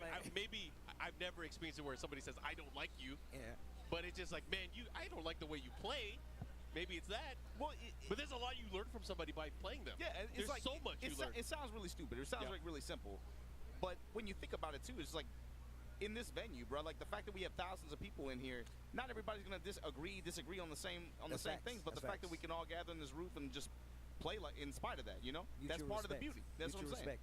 You really, and that's I think the arcades have taught me this, man. And shout outs to that video you and the boy G Unit was talking about, man, that third space. You know what I'm saying? Like arcades are pivotal. I feel like in social development in some issues, in some instances, right? As much like school. Much like going out and like operating, because once again you're in a shared space where you have like a common thing that you're there to do. So I think it's very important, man. And once again, that video was OD. I literally was telling somebody else about that video. All right, but here we go. Bichiro going up against KRBC, and you were just talking about Kimberly, right? You just brought her up. This is another one of those characters with that walk speed, and she can get the walk speed buff, dude. The way her attacks work, too, where she has 4 moving attacks like that, makes her even more dangerous with the way her Oki works. And the elbow as well, man, just where you really have to, she's one of those characters you really have to be careful on her jump ins, because that elbow changing the trajectory really does get people. It's I would say that in conjunction with the range on her jump roundhouse, too. Both of those things, that combination of those two is what makes it so scary. Ooh, the overhead sneaking it in. Oh my God. Let it go, and then KRBC just walked back and both. I'm a big Guy fan, so her usage and her style, her take on Bushin Ryu is so sick. It's really dope. Kimberly, definitely one of these characters that's probably one of my favorite in the iterations of like passing on the mantle of new character, like old style to new characters, but making it completely kind of like modern style. Like it's so cool. I've always been since the days of Final Fight, I've been a fan of Guy. It's like a refocusing or a recontextualization of the same concept. That's the crazy thing. Like in 5, like when they went to Zek, I was like, whoa, this is so you can switch styles. You can go old man, young pup, and then now Kimberly. It's crazy. Drop that bow on her and throw her into the wall. There you go. Work the corner game down. No, try to put the brakes on it. Pump the throw fake. Teleport it coming. Here we go. Okay. Crouch that pressure. Second one needs to throw. That's fine. We break that. Oh my God. That was mad far. I did not think that was gonna work. Oh, the CA too. And the burnout might put him into a bad situation here.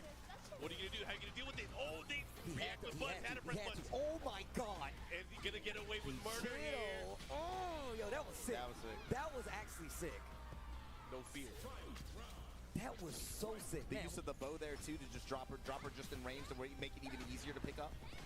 Also, she's got a lot of, and you talked about this too, a lot of these buttons really move her forward, where she really puts you in this range where she can get these hits into knockdown, and you're in the corner, fight it out again. That's something really scary in this game too, because just the way the throw loops work and the way it all folds onto itself. Especially if you have confirmable buttons like that. Oh man. Here we go. Turn my bangs up. Turn my headphones up. Drop the elbow. Leave a Banksy at the crime scene. Man, that lasts a long time. That power up lasts a long time. Yeah. I like how Say Jim was like, it's forever. I was like, that's the point, Say Jim. I know that. I know. Yeah, and every time, and I got a homie that plays this character, and it is annoying. It is so annoying fighting this character, bro. Especially because, once again, I'm playing Marisa, so. Okay, KRBC, another round right back at you. Running.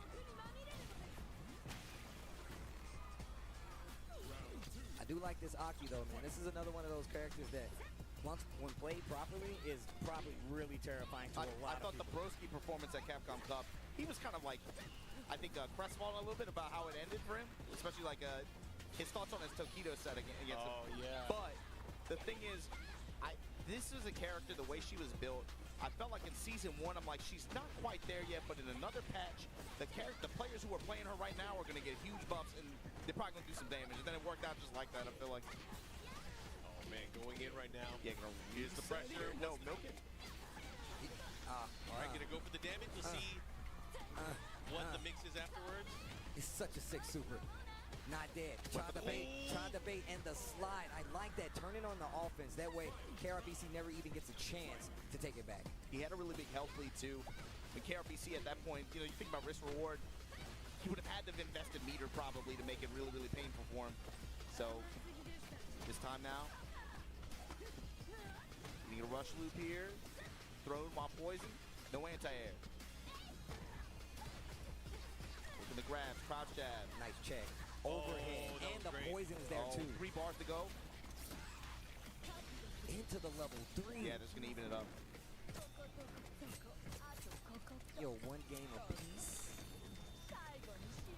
It's so cool. Even the red like splash screen when she hits you with the level 3. I feel like she had like Season 2. That was the biggest shock for me. It felt like her damage value just shot way up. Oh yeah.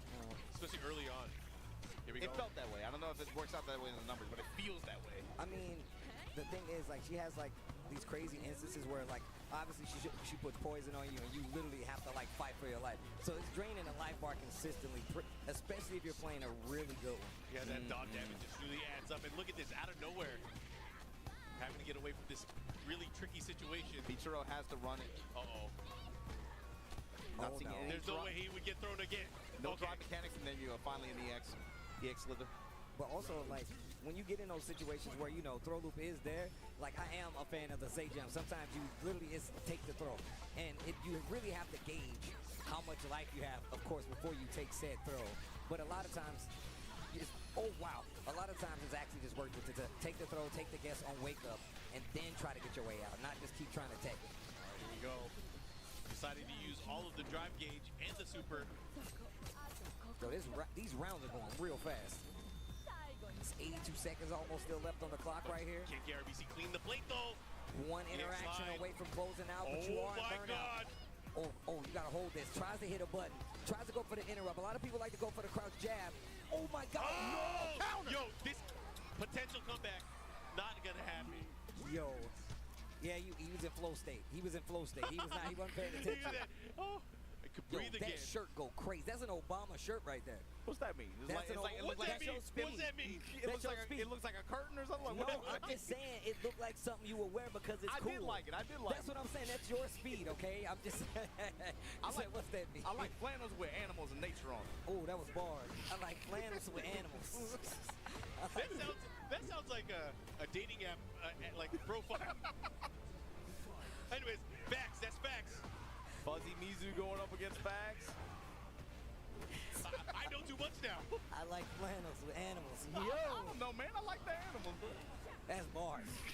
I'm gonna be real. The Supreme Tekken 2 shirt, he's the only one that has rocked it properly. I ain't won mine yet. I got you. Watch what happens, man. Watch what happens, man. Watch. Tetsuzanko attempt here.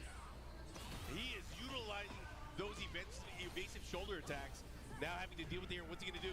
They're gonna break with the burst activation here. Just in range of the low kick and then the crouch jab after. This is Fuzzy Mizu. This is for Mizu's a go-to character for 2 in the game where there's no lay representation, right? Yeah. You see, you just go to Paul and just try to play Tekken. But also, I feel like he can really get away with a lot with this new Season 2 Paul. My man's got new movement options, and it really is like a brand new knowledge check now because you can't eat Death Fist. You don't want to eat Death Fist. Demo Man is still there, but now he's got all these new options to transition into more pressure and great combo routes once he gets the hit. And the damage, obviously, remains. Is extreme reward. Finds that uppercut. Gonna put her on the magic wall. Dunker. Oh, got the interception. He's gonna end up closing it out that here. Was so good. Gotta do it. There's no doubt in my mind. This is killer. I'm gonna call it out right now. Furumizu. I'll win for you. Yo, one of the best win quotes. Don't worry, I'll win for you. Don't stress, bro. Hey man, they gave Paul a lot of stuff. They gave him a lot of stuff. I'm saying. I felt like he was pretty cheap before, actually. He was cheap, but now he's like, whoa. Yeah. He was cheap, but he wasn't Tekken 8. He didn't have the aerial now tailspin. he's Tekken 8 Yes, cheap. yes. Man, I like that. Yeah. Oh, bro. Of course, you got to do it in Japan. If you're going to do it anywhere, Leroy, Japan. Let's go. This is another character that got, especially his sidestep attacks and the way he employs offense. He got some noticeable buffs this season. I mean, I was talking to Sherry and Range about this, like, just the amount of chip. I feel like this character takes advantage of that, and and I feel like it's a system thing that they want you to pay attention to, and that's the reason he plays like that. It's his uniqueness. It's very unique, and it's definitely part of the character trait of Leroy. Bro, why did he pick him earlier? He just put hands on Furumizu, and Furumizu was like working the movement early on, trying to get around it. You're going to have a hard time doing that against Leroy, I feel like. Man, he's got a lot of great pokes. Down 4-1s. That Hermit stance you really got to look out for, too. I like how readily he's using it. And mixing in the lows. I love the approach right here by Fax, though. The shotgun, and now it's his lift here. Gets the wall, gets the activation. I don't know if it's his comfort level with using Leroy, or maybe it's Furumizu not knowing the character matchup in particular. But this is not looking good. Especially this season, too, yeah. Because here's a big change. Offensively and how you approach it, it's a big change. Bro, I can't believe they're fighting in the background. Bro, every time I'm on this stage, I'm like, this is amazing. Icons, let's go. This is amazing. Oh, the orbital. He got clipped hard. I can't believe he hit him with that. That hit from far as hell away. Peep the damage, though. Now what? Oh, he has him in the corner. The blockable tackle. Goes in a Hermit stance. Oh, no. Maybe a little bit off axis. He actually intercepted the stone. Yeah. Okay. Look at this. Look at this. Active. Oh, out of range. It doesn't matter. Still got the 2 grab. Able to clean that up. Furumizu staying alive here in game number 2. One thing I've always respected about Furumizu's style, he's able to mentally put the mental stack on you in the Tekken game where stuff like normal throw is going to get you. Like, bro, it's so stupid. I get stressed watching him, like, walk up to people. It's scary. Deep dive. Oh, my God. Eats the low in the string counter hit. Stepping, activate. Oh my gosh. Okay. Steel's got heat. Steel's got heat. A little bit out of range. Small delay. Oh my God. Wild Rising 2. Is he gonna use it all though? Okay. Puts him down. Here we go. Oh my God. Now do it, yeah. Bro, is he? Oh, he's dead. Is he? He's dead. Is he? I don't know. I don't know. I don't have a bad feeling about this. Oh, okay, never mind. He's good. He's good. Checks out. Check cleared. I always love that touch, by the way. His arm being exposed after the rage art. He pops the sleeve, bro. Hitting the Henry Cavill. Went for the grab there. Good break there from Fax. Oh, the parry. I like it. And look at these side steps, man. Playing up close versus Paul like this is very scary, but also Leroy's got shotguns, so you still got to be careful. Nice block. Oh, nice range control. Good punish here. Here we go. The follow-up. What's he going to do? 2-2 gets the heat activation right now. He's dead. Oh, my God. Yo, Fax. Why didn't he start with this? Y'all must have forgot in Japan they still got fax machines. Y'all must have. Yo, he's smiling. They still use them. They use them for business. It's crazy, man. Look at Fax. All right, let's go, baby. Fax looks like he just came to realization. He's like, why didn't I do this at first? This is crazy. Fax alive, baby. Hit him with that tootie. Yo, I see you. Yo, Mark. Damn, we haven't been on the mic in a while. Okay, all right. I can't believe he got that, too. Bringing it back to the Nick and Night. I see you. Oh, yeah, baby. Oof. Nice. Bro, the side steps have been crazy. Oh, that's going to hurt. No, he dropped the combo. But not the throw. Once again, one of the few people that will sprinkle it. He will stack it so much, you're like, what's that normal throw? It's going to work.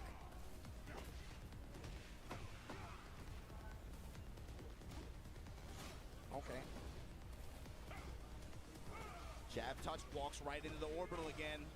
Furumizu. to get activated on, get put on the wall. Right now, Fax putting it on him right now. Stepping low out of Hermit's stance. Furamizu in trouble. He does have the advantage on the wall, though. The recoverable life gone, and that's the rest of the life bar. 1 round apiece in his final game. I mean, these guys have been slugging it back and forth. You know, Furamizu having that first game lead. Fax coming back with the character switch after using the Lydia and failing with Lydia. And now, again, this battle between these two. Leroy Japan. Okay, nice jab check. I like that. Oh, tries I like the that. sidestep, goes right back into the string, though. That jab check with the 1+2 sidestep, that is a great deterrent from letting Furamizu get anyway in. Look at that. He is a wall now. A wall of offense and defense. He is Ipman. The floor is lava. Yo, you think he's going to pull out the stick? Oh. Oh, that hurt. The angle that he's at right there, just to get that. I love that goes and transitions into Hermit's stance. Furamizu's been swinging consistently, and it definitely seems like inexperience versus the character now. He went away from it for a while and then just started bringing it back. Sidestep attacks. They've been huge for him this set. Fax. Whoa! But finds the low touch after. Fax 2-1 over Furamizu. He's smiling, man. He's happy. You got to know, you got to remember, Furamizu, a legend out here in Japan. But unfortunately now, he's going to have to deal with the loser's bracket. It felt like there was one round where he went away from using as many sidestep attacks, and he went a lot more linear pressure with just jabs, mids, and then just like Hermit stance. Yeah. He kept it kind of straight up, but then the next round he went right back to it. Jab, space you out a little bit, sidestep, running sidestep 3+4, sidestep 1+2. The mixed combination between that's something that was pretty notable change with Leroy and how his offense works out. It's really interesting to see how he kind of mixed it up like you called out before. I love how he was using Hermit's stance throughout that match. Lots of love to our friends over at Zenny as well. Some of the coolest eyewear. I'm not wearing my glasses today, but I'll probably wear them tomorrow because my contacts are killing me. But of course, right now, you guys should check out Zenny.com. 10% off site-wide here during Evo Japan weekend. Again, lots of love to Zenny and the team over there. Man, I know those guys. They play fighting games. Oh, yeah. They got some definitely fighting game fans over there. I can tell you that right now. I'm about to run sets with them, man. I hope I'm not too old and out of practice, but I'm trying to win. Look, man, sometimes some of these displays, sometimes the blue light will get on you. If you want to see the frames, you got to get the frames. Go check out that's Zenny. bars. And I'm going to tell you right now, I'm glad you said the blue lights. The blue light blockers, they are pivotal. It's so important for playing fighting games, and I'm telling you right now, there's days I'm playing, and I'm like, why are my eyes so dry? Get you some Zennies, and I'm telling you right now, it will go away, and it's going to help you out. But I'm going to help you guys out right now. We're going to go to a quick break. That means go get yourself some snacks, use the bathroom if you can, wake up somebody else so you can come and get them to watch more fighting games, and when we come back, we got you covered here at Evo Japan 2025.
What's going on, everybody? Look Alive Evo Japan 2025.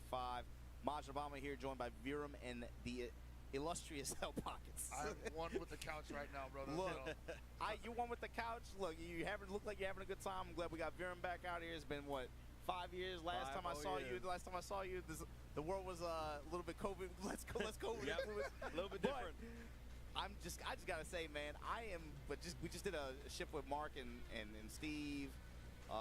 I'm just happy y'all are out here again, man. Just being able to just watch the games on the couch like this, be able to talk to all the people watching from wherever y'all are watching from, whatever time of day it is. It's just crazy that y'all are out here again and we're able to do this the way we want to like this. Yeah. You're not eating ramen noodles at 3 a.m. passing out or something like that, you know. Being able to just be in the venue like this and talk about these games is. I'm just really glad you guys are out here. I'm just happy to be here, man, to be honest with you. It's been a fun experience so far. I mean, I know it's my first block, but, like, it's just... We're so used to being at the booth and just having two-man and yelling at each other and at the game that having this opportunity to just vibe while the games is going on in the house, very unique. Speaking of in the house, man, you got to talk about Koji Koko. This dude, the past year and change, he's had great success with this game. Think what even the finish for him at the World Tour Finals that you guys just had a couple months ago. Virum, tell us about it. Yeah, so he wasn't quite able to make it through pools in the ARC World Tour Finals, but that kind of undermines how good his year had been over the past year. How successful he's been overall. Incredible. The Evo finalist, only player to win 2 Platinum events last year, and answering back here against actually one of Europe's finest Lil Wayne players here in Pixie. Lil Wayne, yeah, I remember this too. This character, not really much of a threat back in the base game, considerably better in this game. Just all of his tools across the board, I feel so like much there were players that would show up with them. Yeah. Right, and maybe they would have like a good performance, but I think finding the win with him is really, really hard in some of the big events. But Koji Koko with this character, man, since Belly came out, he has been even before Belly, really, but like, definitely been a force. I feel like I've just seen him over and over again, just topping some of these really big events. Yeah, previously on the Nia, transferring to the Bilal, doing incredibly well. Yeah. And he's just such an incredible student of the game, so disciplined in the way that he plays. Great dodge to the Brave, counter the bait as well on the throw. Has the resources, I think, to cash out here, and gonna be very close. Man, burned it all. Wow. Yeah, man, just enough to get the kill. Wow, Koji Koko. That was sick. Yeah, and for the W on that, a 3-1. Okay, cool. Admittedly, it's been a while since I've seen that game in action, but it looks mad different. Yeah, it has evolved quite a lot. Belly is evil. Belly is evil. He is. He's evil. That's just him, bro. He has been. It's only really in contention in this patch, but he has been undoubtedly top 5, top 3 character for 5 years straight. Yeah. And it's only in this version of the game where he's kind of fallen off ever so slightly in favor of other characters. Just by a hair. He's still seen, in fact, Koji Koko himself still believes he's top 5, which is why he's still repping him at the level that he is. Look, man, y'all talking all that mess on Koji Koko. That's what I like. I like it when I love that. because it's so antithetical to the way things are now. Yeah. You're right. Now it's like, no, you guys don't get it. My character sucks. Devs, you guys don't get it. My character sucks. I need help. I like it when somebody's like, you know what? You can take this little damage. I'ma still cook with it. I'ma still get it done. This character's still nasty. What are you talking? I love that. I love it. It's such a refreshing take in these trying times, bruh, of tier lists and influencers and all this other stuff, campaigning for. Get the hell out of here, man. What if I think my character's wrong? We used to have like the character specialist back in the day who just ran the same game plan no matter what. But I've always felt like a well-designed character would just have that fan base that you can throw all the bells and whistles and offensive and defensive options on the rest of the cast, but I'm still playing the Yori Yagami. Or even if you affect the return necessary on, like, you know, in some of these cases. Yeah. If the kit still operates the way it does, right, and those players have been grinding that and playing with that mindset, playing the game with that kit in mind, even if you take away some return here and there, obviously, you know, it might, oh man, that's too bad, or you know, you might feel some kind of way. If the kit's the same, you're still playing the same game. Yeah, you are. You know, like obviously people will definitely hope that going from game to game, their characters remain somewhat similar. Obviously, that doesn't always happen every iteration. Sometimes devs like to throw you a curveball. Yeah, I mean, once especially in a while. like we're talking in general right now, right? But it's funny because, like, with you, this conversation is going to naturally be focused on, like, Granblue. Yeah. But with him, it's naturally going to be focused on SNK games. But there's parallels there, but right? It's a very common thing. But I think there's an exception. Like, when a dev makes a really good archetype of a character and that they can hang their hat on, I think they're against, like, changing it too much, you know? Like, I think when we looked at Belial, like, I think someone in the studio's like, yo, we cooked with this. Why would we mess with this too much? You know, maybe some tweaks here and there, but this is like generational right here. Yeah, Belial is definitely a character who's seen pretty small changes. I think generally speaking, they like to keep those well-rounded characters in Granblue. They like to keep them quite strong, quite stable, because they know a lot of people gravitate towards those characters. You know, they're good avenues into getting into the game. What makes him stand out even in this version, right? Where, like, I mean, considered like towards the top end of the character rank roster, like in a game like Granblue where things are naturally a little bit more homogenized. Yeah. What makes him stand out? What makes him such a threat? So for a long time, he's always had an abundance of plus frame normals comparative to a lot of other characters. Of course, this game being very dominated by Dash Light. Yeah, obviously, like the Rising iteration. Obviously, everybody got a little bit more of that. He's always had a very, very good one on top of having very good pressure normals such as the 2M, low hitting 2M plus on block. But in addition to that, he has really good counter pokes. His far medium, kind of an unassuming move in the base game, really good here for getting good whiff punishes, good counter pokes, and converting it into the ultimate skills as well, getting a lot of damage off of that. And he's just really, really good at finding his way in and then just sticking to you and layering a very strong strike throw game. For people who have been watching international competition for that game for years now, what does Koji Koko bring to the table that really, I think, highlights the strengths of that character? I think, as I mentioned before, he's such a dedicated student of the game where it's very, very clear in the way that he plays any character that he plays with, really, that he has taken the time to understand how his opponent's characters operate and how he could use Belial's tools to effectively answer them. He makes sure that he sits at the proper spacing to do so. I would even say you go a layer beyond that. He's very good at being able to identify the winning game plan, win conditions, and then understand it. Because when I'm still used to thinking about Nier when I see him, right? And I remember that very, very often, obviously because of how strong that character was, how insane the options were, right? But it felt like every time he was always like a chess move ahead, right? In terms of like, okay, if they do this, it felt like he's just very good at simplifying the game in some ways. Absolutely. And I think that's really, I won't say that can only be accomplished with what we're talking about, but it's a lot easier to get to that solution when you've been playing the same character for years and they haven't messed with it too much. So it's just good design, baby. Yeah. But what about you, look, Pockets? You were saying you haven't been out. Yeah, I've been out here for an Evo Japan stream like that in a while. I'm saying I've been missing y'all. I've been missing y'all for years. What happened? The world is so different now. But have you had a chance to walk around the venue? I have been walking around the venue like since 1 p.m. Is there anything else that stood out? I mean, like for you guys watching at home, you guys, you see the stage, you see the audience maybe out on the floor, but it's kind of probably difficult for you guys to get a scope or an image, I guess, of what it looks like to actually be here.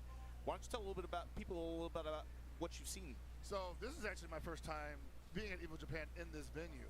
Last time I was at Evo Japan, like you said, pre-pandemic, 2020. We were at the previous venue, and I gotta say, it's like night and day, man. I would say like the spatial management here really allows you to get a unique experience pretty much at every corner of the venue, at least from the inside.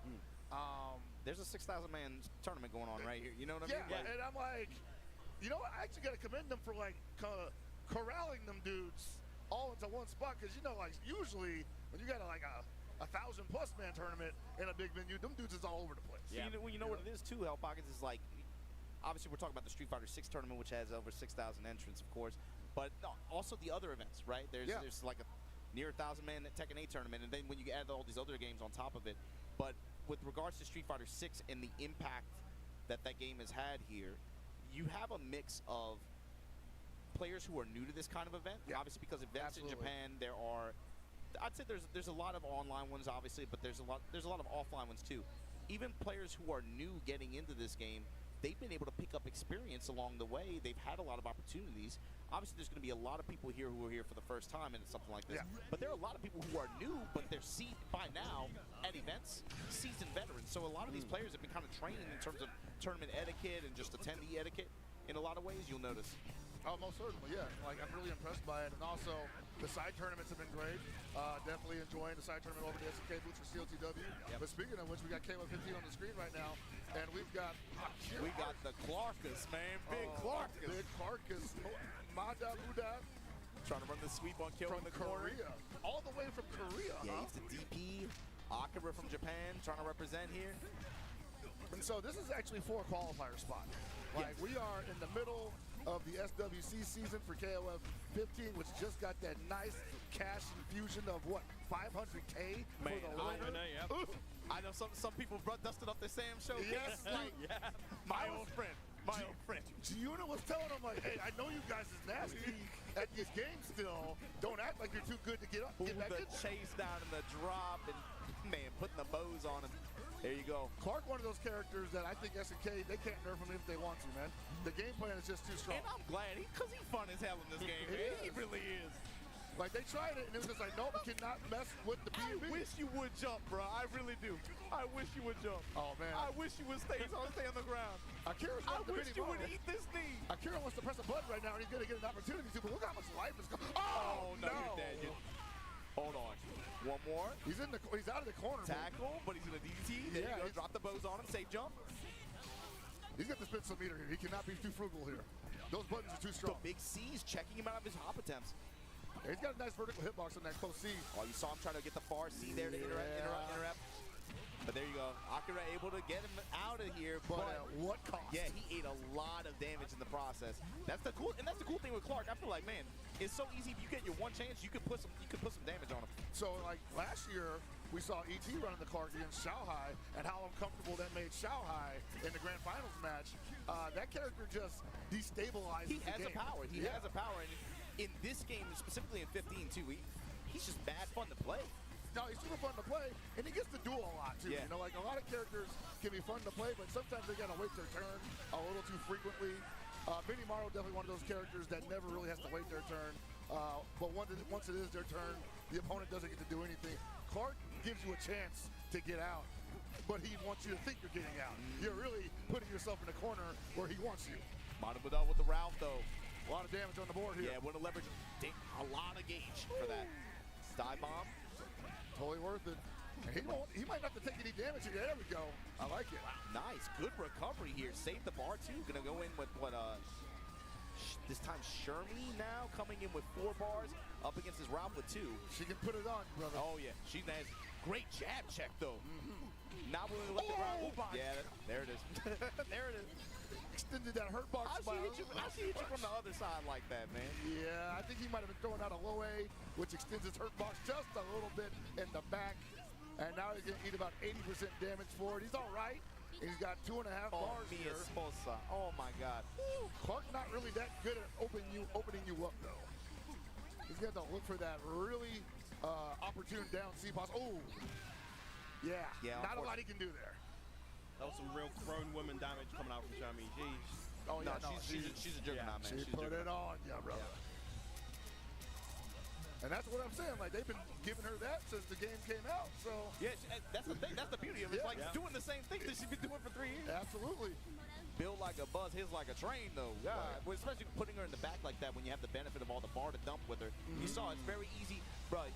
All you need is like a command grab, or you get hit by a cross-up jump attack, and just dump the meter, erase that character. Yeah, and like she gets the life and it's lead. not hard too. That's the best part. Like it's not even like hard or demanding execution. I would say the scariest thing about her, though, on top of the damage and whatnot, is the fact that she's a high mobility character on top of that. So it's like you got a high mobility grappler that can just put it on you with obnoxious buttons. Obnoxious buttons, and not really the most realist mix-up, but real enough that makes you second guess what do you want to do after blocking the spin to axle kick.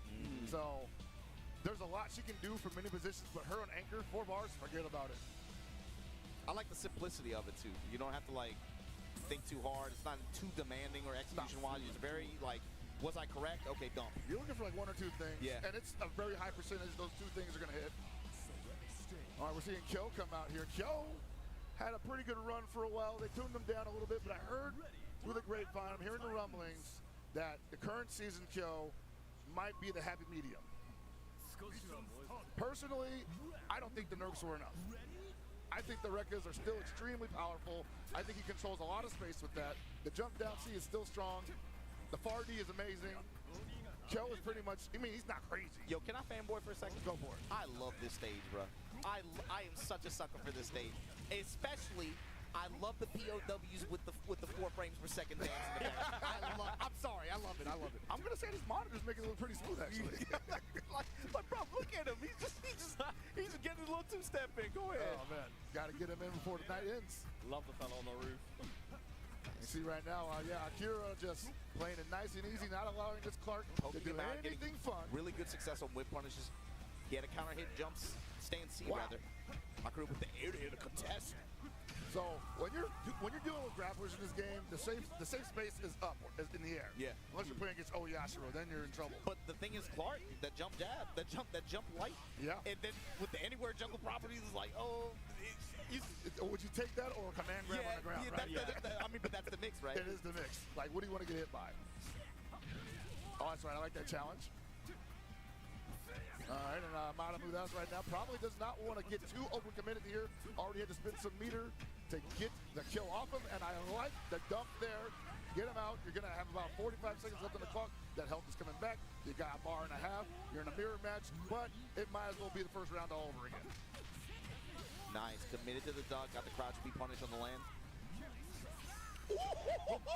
He wasn't ready. That was a beautiful jump back in the corner, though. That might have been his chance. I don't know if, I don't think Akira's going to show him that again. Yeah, he's not showing that again, man. He's like, hey, you had one chance to kill me, and you dropped it. It's over, buddy. Trying to space each other out with lightning slashes here. Crouch beat. And Mata Mudas right now losing a lot of opportunities here. Yeah, compared to last time where he looked so confident in the mirror, it was a complete 180. Akira this time coming out on top, and plenty of resources to deal with the Shami here. Yeah, Bimi Maru, another high mobility character, but tremendously better in the space control department. Dan Shermy does not really have to play her up close game, can definitely just sit back and throw right Jenkins right now. It's also about the HP being a factor here too. Yeah. At this point, he can afford to tank like a forward bar dump from Shermy, you know? Yeah, absolutely. Especially with Rob coming in the back. And if he gets 3 bars, he's controlling all that screen. Yeah. Like, she cannot jump. Here we go, draw. All right, I don't expect him to spend any meter here unless he sees a jump or possibly. Wow! Are you kidding me? What a roll! Oh, activate on that. Oh, he lost his opportunity. It's okay. Still the secondary character. Yeah, maybe don't full dump here. Doesn't have to, but he's going to give him 4 bars for the Ralph coming in. Now, remember, though, the Ralph was not enjoying this meeting previously. Even with the life lead here, I'm not liking him getting too close to her. If he gets the confirm, though, if he gets the touch. She's dead. You're right. Look for the blow up. Oh, that was it. Demolition's expert. Here we go. 3 bars. Let's go. Oh, he hit him with the climax, too. Yes, there it is. Man on fire. Man on fire. Get my close-up, DeVille. You know how old this guy is, man? This guy was he was in Normandy. He drove a tank in Normandy. Jeez. Their squad, they've been together for a while, that squad. Yeah, man. Man, I love that. The stage, the character, I love that. I love that. That's a I heard that tactical RPG is doing numbers too, man. Well, you talking Metal Slug? Metal Slug, yeah. You ever played it? I played the demo. You played the demo? I played the demo. I thought you were an employee. I thought you were the #1 fanboy. What happened? I'm not a Metal Slug guy. That's 100%. Who is not a Metal Slug guy? Bro, show the SNK tattoo on your lower back, bro. How you don't have First of all, that's a different guy. Okay. Catch on the roll here. Speaking of putting him, nice jump, get out of there. Like you were saying, that's the mix, right? Gotta get in the air sometimes. The Clarks love to do a super Argentinian backbreaker to you at least twice in a row, just to see how you're gonna react to it. Akira been there before. Roll out, drop him again, drop bows on him. Here comes the jump A. Safe jump, yep, jump A. Shake hands with me. Ooh, no! No, he chased it down with the close C2.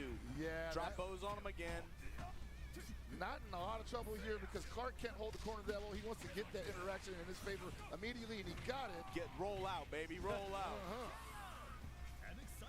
They're like a whole auto bar. That show, man, like that was the spearhead before. Man, this when you start cooking with Clark, bro, this is such a good feeling, man. It's a mind game. He is a it's as far as grapplers go, this is one of my favorites. He is the way he's built, especially in this game, is so fun. It's funny because like people talk to me about like KOF 11, and I remember Clark being in KOF 11 just being like, okay, he's not very represented there, but that toolkit was crazy. Like the amount of like the ways that he could grab you, get pretty simple damage. I like the way Akira he checked the Frankensteiner too just now. Yeah, you gotta get out of that sometimes because if you eat one, you're gonna eat like a sand probably afterwards. Why did you jump? Tackle. Oh no! Drop. Oh wow! Was expecting the jump A, but he went and probably tried to command grab maybe. This is looking a lot like the first game actually, with that Clark just playing with house money and coming away with half of the Benny Models life bar. Bro, you gotta be on that. And there's a lot of recovery on that flip also, so they give you time to get opponents on visual. All right, Kira trying to chop down this tree. Gotta spend it. How you gonna hold him there? I love it. What a bait. Maybe he'll give it to you. I love it. Going for the reset there. That was dangerous. Still got 2 bars. It could be an activation on either side. I love it. Gets on him, and that's a big, big play for Akira too. Shermie comes in with 3 bars like this. You got to look at this. The meter advantage. The meter advantage is huge here, but again, it's the HP bar. That's the name of the game. Yeah. And she's losing it right now. Akira gets to play this nice and slow, but remember, he also has a command grab. So if he does approach her at high speed, she has to be aware of that as well. Nice, good run up, low confirm. And I gotta say right now that the pace that Akira's playing at, he's gonna walk away. Ooh! Hold on a second. What's up next? Oh, big counter hit! Yeah, that's what I'm talking about. And that, I don't want to say that was completely unnecessary, because sometimes you're just feeling it, right? But Akira's pace had me thinking like he was just gonna let that clock play out and not give Shermie that much life back, not give her that many resources. But now it's dangerous. Oh, it's over. Yeah. Can you believe it, guys? Almost saw the bar in the wild, and there it is. She's wild like that. Yeah, that's it, brother. Putting that hot breath in your ear. So that means Manamuda going to be moving on there in the KOF 15 bracket. Now we go to Kasaugi versus Aki. Jeez, this game is beautiful. Kasaugi, incredibly strong ferry player. As you can see, 1-0 up already. One of the best, if not the best ferry in Japan. Has been putting in a ton of work, and here to answer the Versusia. Versusia, one of the newer characters in the game, incredibly strong in this version. Just has a plethora of strong offensive tools, high damage, incredible corner carry, everything you want. That's gonna be, I don't think that's gonna catch, it doesn't, and that's gonna be more than enough for Kasaugi to take this game. I wonder what he saw there, because that was like a big gamble on that super. Yeah, probably just tried to twitch and catch one of Ferry's Eric normals, but because she does have the long range normals that aren't the fastest, yeah. That she does. Right, but speaking of long range, the Versusia having access to that pillar, able to deter Ferry from pressing at that long range at times. Yeah, she has to second guess when she commits with some of those buttons, just because obviously she wants to be able to try to zone and tone you down from full screen, but the threat of pillar. Ooh. Okay, great grab. Yep, caught with the M whip right there, reeling in, getting all that damage. Lovely reaction with the DP on the Samsara. There's some incredible control there. Yeah, just not allowing Aki to escape this corner, keeping them pinned. Stand C and whip, gonna throw Beppo out there. Reel him in, okay. All right, Big BC, a lot of plus frames on Versusia. This character has really, a lot of really big options, a lot of plus frames as well. Ooh. Nice bait on the BC. BC now minus in this version of the game. Wow, choosing to challenge right there. So that is kind of a mix right there. You can go for the follow-up on the install. The laser follow-up keeps Versusia safe in a lot of situations, but Kasaugi just more than willing to challenge right there, knowing the health lead that he had. Big jump in right there. There's going to be a lot of damage in the corner. Yeah, and get that install at the ready as well. Hey, yo. Late tech, so late some of the damage, but here we go, spin. I enjoyed that grab reset attempt, though. I like Sasagi here, too. Able to throw back into the corner and still trying to maintain the spacing. Eats the DP in the process. Whip and then summon. Yeah, there's the laser keep safe, but actually Ferry, one of the few characters that can actually punish that, even with a huge pushback. Yeah, I like a distance thing rather than a frame thing. All right. Once again, just applying pressure with these whips. Using the wrong version of Beppo to get the anti-airs there. Those grappler jumps not quite getting caught. Oh, Kasasagi's so lame with it. I was going to say, you have to thread the needle. That's how Ferry works. You got to be lame. Yeah, the U orb, so good at catching those spot dodges. You have to roll that option if you want to get past it. So that's actually Samurai Showdown stuff right there, where you just call out that spot dodge with a slow projectile. And the thing is, with that orb as well, if it hits, it leads to a full combo from anywhere on the screen for Vasutia. Once again, trying to jump in. Jump generally an effective option versus Ferry. Not the best ways to anti-air her 2H, air blockable unlike most in the game. Once again, just kind of chipping away gradually, not committing too hard. It's like if you're gonna commit the guard on Beppo, fine. I'm gonna press a little bit, run some pressure just to be able to push myself out to where that ideal range again. Yeah. And I imagine Aki right now is just looking for the cycle to repeat itself so that they can take advantage of the one window they might have saw where they can find the actual. Yeah, it's really easy for this kind of matchup to turn into a war of attrition. Oh, huge hit on the U-pillar right there. Gets the side switch as well. It's going to be a lot of damage on a lot of the opportunity to get the install, but wow, great immediate contest. stand, eh? Yeah. And that's going to be it. 3-0 to Kasasagi right there. Swift with the Ferry. Going to advance even further to round 3, I believe. Homegirl Ferry can box, huh? He just went stand up jab, just like immediately. Just boxing, man. Yeah, so in this version of the game, both Ferry and Matera, this was kind of like notorious for this patch. This was like the Zona patch, where they both got quite considerable buffs. That being probably Ferry's biggest, the reduced startup and recovery of that standing light. Wow, that's why. Massive change. Yeah, I was like, what is that? They made it, used to be an 8-frame, now 7-frame button. So it allows her to contest in a lot of situations really well, control that space even better than she used to be able to. And it's kind of funny because that was like the annoying aspect of Ferry before, where it's like, I can't get past these normals, but the character was seen as not that strong. So they buffed her normals, the most annoying aspect, to make it both harder to deal with and more annoying. So it's like one of those situations where it's like, if you got in previously, she was at a disadvantage. Yeah. But now they wanted to let her be able to, like, you know, stand up a little bit in the corner. Cause I mean, Vanilla year 1, she was doing damage, right? Yeah, I think a few people got tight. But before we get to move on and take a look at some of these other games as we make our way through the brackets, heading of course to our top 8s, we gotta take a brief break. Don't go anywhere here. Evo Japan 2025. We'll be right back.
Zenny's got affordable eyewear for everyone. Vibe in style while protecting your eyes. Evo sunglasses, available now.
Arrive soon.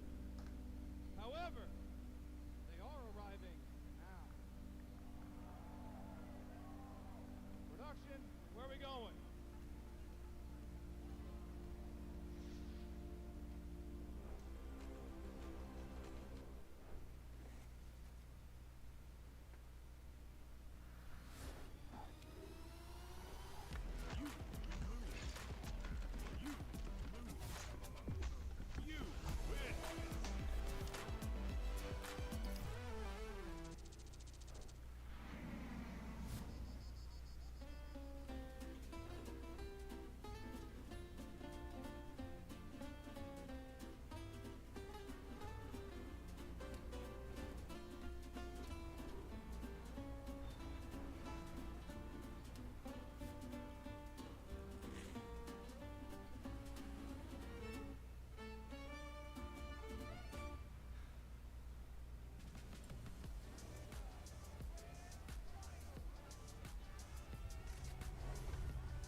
There you see it, guys. That's my first time seeing it, but welcome once again to Evo Japan 2025. Thank you for watching from wherever you watch it from. You guys saw the advertisement there. My name's Majid Obama. This is Virum, Hell Pockets. We're all hanging out. We just saw that commercial for Evo France. It's going to be in Nice. I can't wait. I'm going to try to make it out there. Either one way or another, I'm trying to make it out there. We're at Evo Japan here. Make sure you guys head on over to, again, the website to check out the details on Evo Las Vegas, but also Evo France and Nice. I love the commercial, too. Bruh, first of all, I understand him getting frustrated when he was a kid. Did you see the grip he had on that lever, bro? Oh, absolutely. That was nasty. It makes a lot of sense why he would put that thing in the box. Forget about it, but I love that he saw the Evo broadcast and he reclaimed his warrior spirit, went into the attic, dug that thing out, and look at him now. He's in France. He's getting his baguettes. What? The baguettes. Bonjour. Yeah, the baguettes. Yeah, the real ones. But yo, as soon as they put that one on the map, I was like, man, I cannot wait to see what it looks like out there, because Nice looks crazy in pictures. I mean, there's like a big plan ahead, right? We got that. There's like Singapore or something, right? Yeah, Evo's complete going places. global competition. Let's go, baby. ZJZ, speaking of which, this is one of the champions, man. So this is definitely like, preview of grand finals potentially here. We got ZJZ versus RC Score. You know what is Evo Japan KOF? It makes sense that you would get like a grand finals caliber match. In pools, yeah. And these guys are just killing it in COTW also, dude. Like doing double duty. And ZJZ pulling out the Nakaruru. Going against the old man, one of the last samurai, Score out here. Hey, man, always happy to see Score out here doing work. He definitely, gave us a scare as well as himself. Had a couple of health issues, sidelined him for about a year and a half. Came back, was a little rusty, but has immediately reclaimed his throne as one of the toughest KOF players. Not just KOF, Virum's right here. He knows his name from Granblue. He was going to get it early in that game. I was going to say, one of the best pedigree as well. One of the best, especially in base Granblue and the early Rising. But of course, KOF is truly his home. Well, it's just multiplayer. He's a multi-game Yeah, player. he was a beast in Sam Show. He's cooking in CLTW. I think he's kind of nice in 6 also, honestly. Let's see, because right now you got Chizuru on the screen, 2 bars built, shadow clones everywhere.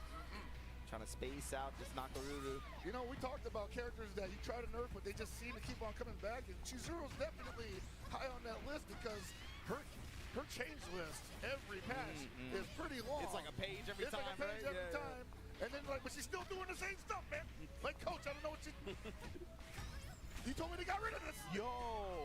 So that was a reversal throw attempt that got activated. That's how he activated the advanced strike when you get the slowdown there.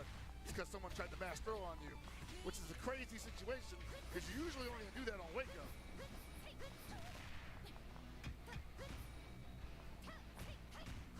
I mean, if ZJZ's using her, you know she's cheap. Yeah. Space him out with the bees right now. What is it, people? Man, this is a nasty looking mirror match. Dude, you know what's crazy about this? You know how people say you play this matchup, you gotta watch the shadows on the ground. When there's no shadow, it's not really her. When there's a shadow, you press a button. And I'm like, okay, that's great. But she's still plus as hell. Okay. GX Bridget here. Sealing all Dumps my a meter specials, and then bro. gets the CO kill on the ender. Gonna Beckon scores final character. This Hydra coming in with 3 bars high. Damn, you called him Bridget. You pulled out the OG. KOF 14 SWC champion, 2017 Bridget. I remember. Yeah, man. I see it multi-time. Bro, that's the thing. We were running ICFC Asia out here, bro, for this game brother. especially. We had Evo top 8s every week. No, man, yeah, this was definitely the best region for 15 at the time. Like, those dudes were absolutely nuts. I just love that they tapped in every week like that, man. That was really special. Oh, man, there were some names in there that, like, I know they don't mess with the game now, but, like, I think about Xiao Bao and the run that he ran at Evo that year. Ooh, Lassed, Lajar, look at Lajar cooking the way he has been out here doing his thing in Street Fighter 6 and stuff.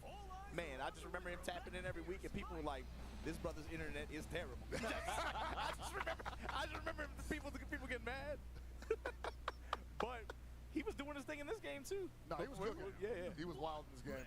Like his biggest claim to fame was when Shanghai's first God run was happening, when it got started. He was the only guy putting him on his back. Yeah. And so they was like, yo, Lassard the God Killer? And it was true because he was fast like that. Oh, big whip. That's 2 for 2. Rough, dude. No meter, but still, that's good return. Yeah, so you can't necessarily jump against this grappler because he's got these humongous buttons, as well as an anti-air grab. Yeah, this dude's mad obnoxious. I hate this character. Ooh, CJZ getting kind of spicy. You don't normally see that from the man. Wow. Well, he said, whatever, let's try it out. Now, she's dead, but like the reversal throw there, it's fast, but not something that you see at top level. That's definitely some online strat. You know what? Sometimes you just got to throw those out because they're not expecting it. You do. You're absolutely right, dude. Sometimes the week 1 stuff will work in year 3. Yeah. What? There he went for it again. Went for it again. This time got punished though. GX Bridget with Nakaruru. Ooh. Yeah, she's got a nice little bit of a damage buff in this version of the game, so. Yeah, he didn't even have to dump meter like that.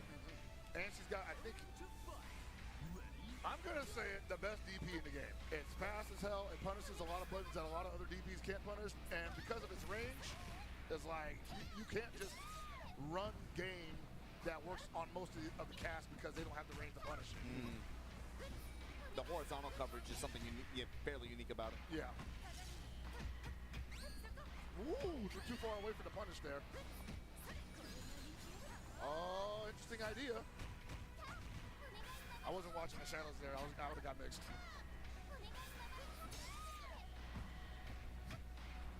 All right, GJZ. Oh, nice DP there from Score. Not willing to give up any bit of space here. And ZJZ, even though they're both on their secondaries, not too eager to approach. Yeah, with time winding down too, we're gonna hit 27 seconds. That down C can be kind of strong, but if you whiff, there's a lot of time for the opponent to punish it. Nope, that was a counter hit. I was gonna say, how come he didn't press the button on the way down? Scoring in a back up hold position. Or sitting on that life lead, no need to commit. Gonna just let this clock run out. This is for $500,000. In fact, actually, I'm not sure. Did one of these guys qualify already? I gotta look at that. He didn't have to do that. He just felt like it. Says, I'm not taking this third round like that. We're definitely getting a KO.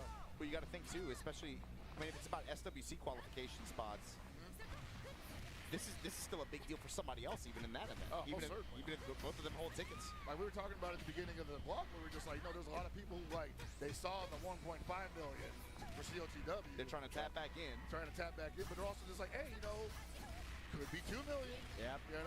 Well, what I was thinking was more like, this is a tournament where if you're one of those players, finishing as far as top 8 or top 16 could make a big difference for you. Yeah. You might luck your way. You might work your way into a shoot. You might luck your way into a qualification spot just because the other qualified at top. And you might just be walking away like, let's say 6 figures. Just to get top 16 in 2 games. Iron with the big climax cancel here. I don't think that's gonna kill, but don't quote me on that. Nah, that ain't gonna do it. She's got one more touch. But she's got 3 bars, almost 4. If she touches him, she's gonna seal his specials. Which means no more. Ooh! Looking for that low B possibly. You gotta be careful. Don't want to take too many more of those. ZJZ looking for it. Nice. What? That was crazy. Yeah, I've never seen that before. What a stellar fight! These two know how to run. All right, score's gonna move on there. All right. Like I said though, preview of a grand final that could happen at any other tournament. Yeah, I do not envy whoever has to fight ZJZ in losers right there, but in pools, no less. Yeah. In pools. Coming on to Granblue, we got 2 real powerhouses here. Sanchi on the 2B did incredibly well, I believe, at last year's Evo Japan with the 2B, and Shark Movie, I would say probably the best Ladiva in Japan, but even when you're the best, you have a mountain to climb against 2B. Again, another character where you're having to really work the uphill battle to get in versus her. And these guest characters are running amok in 2025. Yeah. How has 2B changed in the recent patch? So the big thing with 2B just over time is you'll see the bar on the top left, the skill bar. It's a unique mechanic that she has. And the big thing is that it's been regenerating slower than it used to. So she can't really use a lot of her powerful specials as liberally as she used to be able to. That said though, this move right here, the 2-2H, very, very good move. If it's able to get block on the U-Lariat. Oh, huge counter on that JH right there. That's going to be a lot of damage. Only 1 BP on the side of Sanchi. A command grab here will do it for Shark Movie. Wow. Oh, tried to go for the air. SPD was so close. Unfortunately, missing the mark, and that's going to be 2-0 up for Sanchi right there.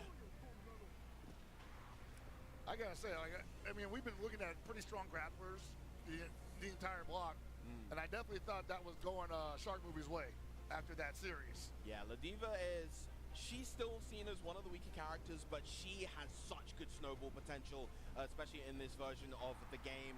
She gets that one hit, she takes you all the way to the corner, and then you're guessing on the strike or the command grab.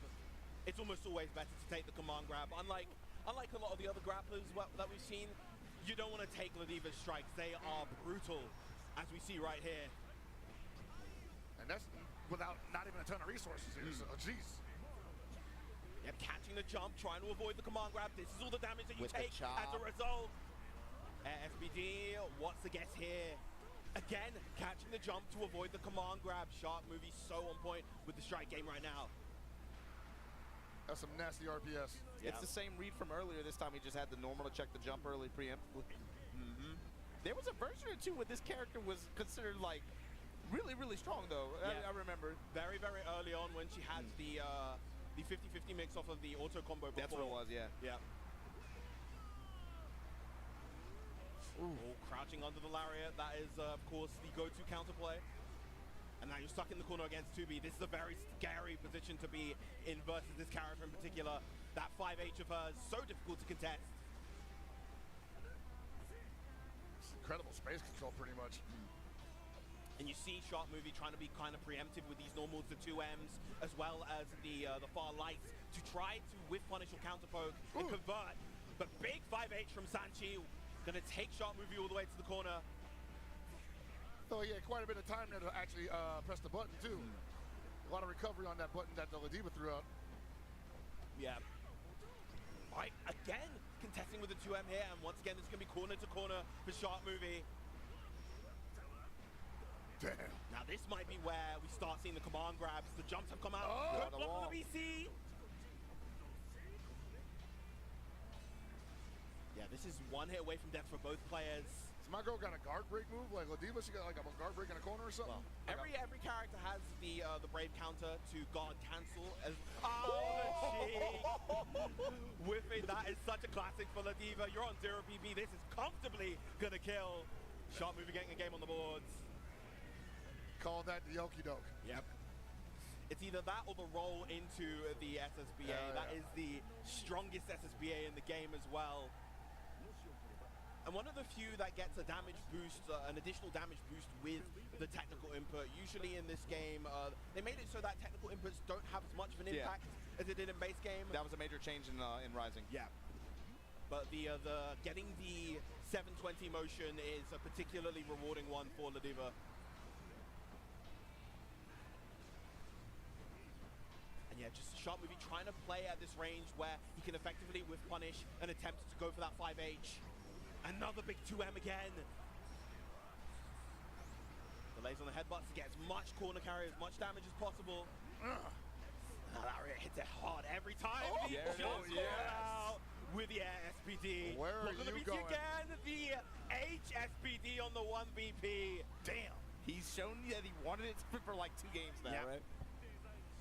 And actually, so I mentioned before, of course, Brave Counter used to be plus on block, now minus. That is a big boon for a character like Ladiva. She gets a safe jump. You try and BC. If she blocks it, she can now just run the strike throw offense with the SPD. There's another one. The medium this time getting the additional corner carry. Jump all the way to the corner. But there's the double jump to escape for 2B. Sanchi out. I like the lariat, the reposition though, try to hold that wall. Dig it, yeah. You can just see like Sanchi like holding it together right now, but those command grabs are definitely mentally guard breaking. Yes. Yeah, definitely a character, Ladiva. Much like the Zoners, it can be mentally taxing to play against this character. Oh, wow, Lord. The bravery right there to go for the SPD and a huge bait on the DP. Shark Movie just in total control right now. You know, we didn't see the first 2 games, so we don't know how it went, but it's clear adjustments and adaptations have been made on the side of Shark Movie. That 3rd game, brother. Yeah, Sanchi having a real hard time trying to play this kind of war of attrition, using a lot of the 236M, that kind of thin laser that you see to get that chip damage, but you know, all it takes is that one hit and it really starts going downhill. That's what I was gonna say, like, everybody watching can probably tell, but it's like, Sanchi has done such a good job at being able to try to control that mid-range with the stand heavy slash, then going into the laser, but all it takes is one good read from Shark Movie. And this actually may be a decent chance for Sanchi to actually play this a bit more aggressively, because as strong and tempting as it is to zone this character out, she also suffers from having pretty bad defensive options. You know, she doesn't have a meterless DP, she doesn't have the fastest options on defense, no 5-frame buttons, so you can actually pressure this character quite heavily if you choose to engage in that way. So far, yep, using that 2-2L to get those plus frames. Big counter on the 5H. Can't get the KO here just yet, unfortunately. Not going to build the meter and doesn't have the skill to commit to a special. So what you were discussing just now, I think that's like really highlighting a credit to Shark Movie's play, because Sanchi was trying to pressure that those last 2 games and was just getting slept for it. Yeah. And again, we're in another last hit situation between both of these players. All Shark Movie needs is a solid hit, 1-2M. Whiff on the throw, but no hit, and there's the JH. The huge pizza cutter from 2B, one of the best jump normals in the game. Finally hitting his mark there. One more round for Sanchi to progress, but you know, Shark Movie has been doing such a good job fighting here. Nice counter conversion off the jab. Wow. That was a big swing. Pretty telegraphed. Nice. Yeah, again, just using that 2-2L, integrating that a lot more into his offense in Sanchi, and it's working out really, really well. jump away from the SPD. I would say Shark Movie's momentum is pretty much out the window at this point. They got to fight to get it back. Yeah, good throw. Probably going to get the go for the chip damage right there. What was that, plus like 30 or something? Yeah, very, very plus. Gives 2B the opportunity to just kind of get the free jump in. Huge counter hit right there, and it's going to convert into the W. Sanchi taking it 3-2, keeping that composure with the 2B.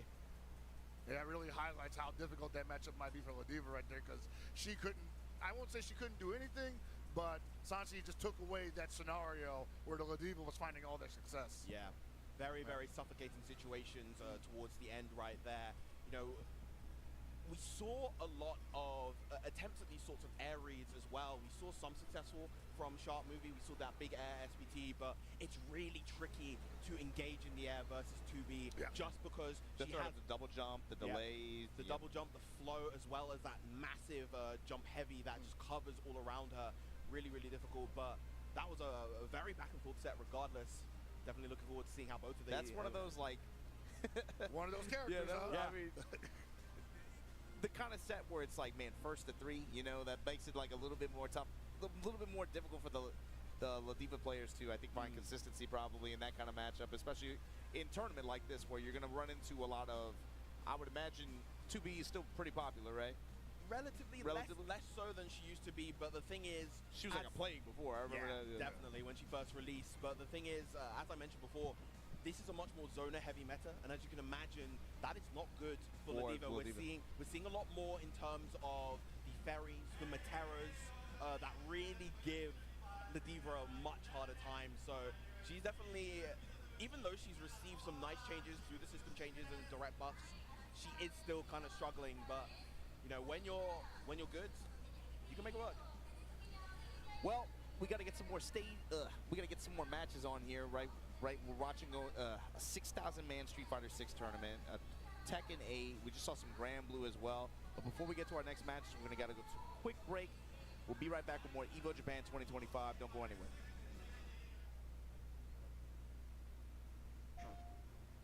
PlayStation tournaments are on PS5,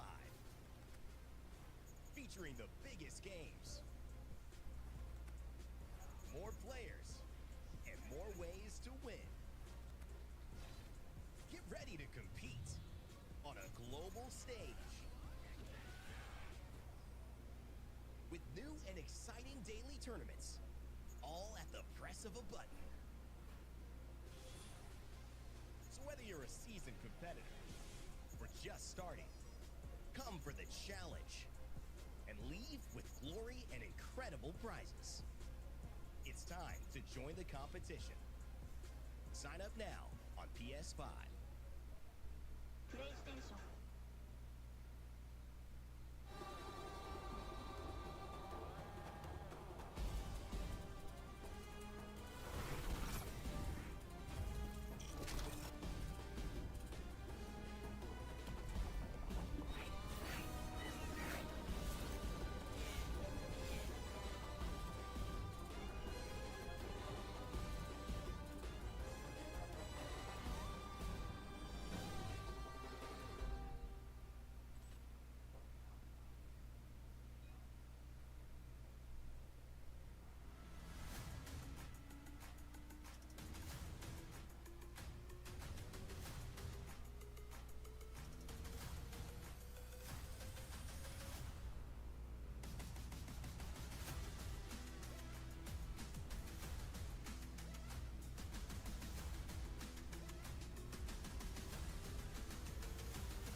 Protect your eyes styling under the sun.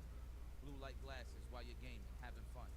Zenny's got affordable eyewear for all warriors and monsters alike. Evo sunglasses, available now.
Evo Japan 2025 Sherry Genix Hell Pockets.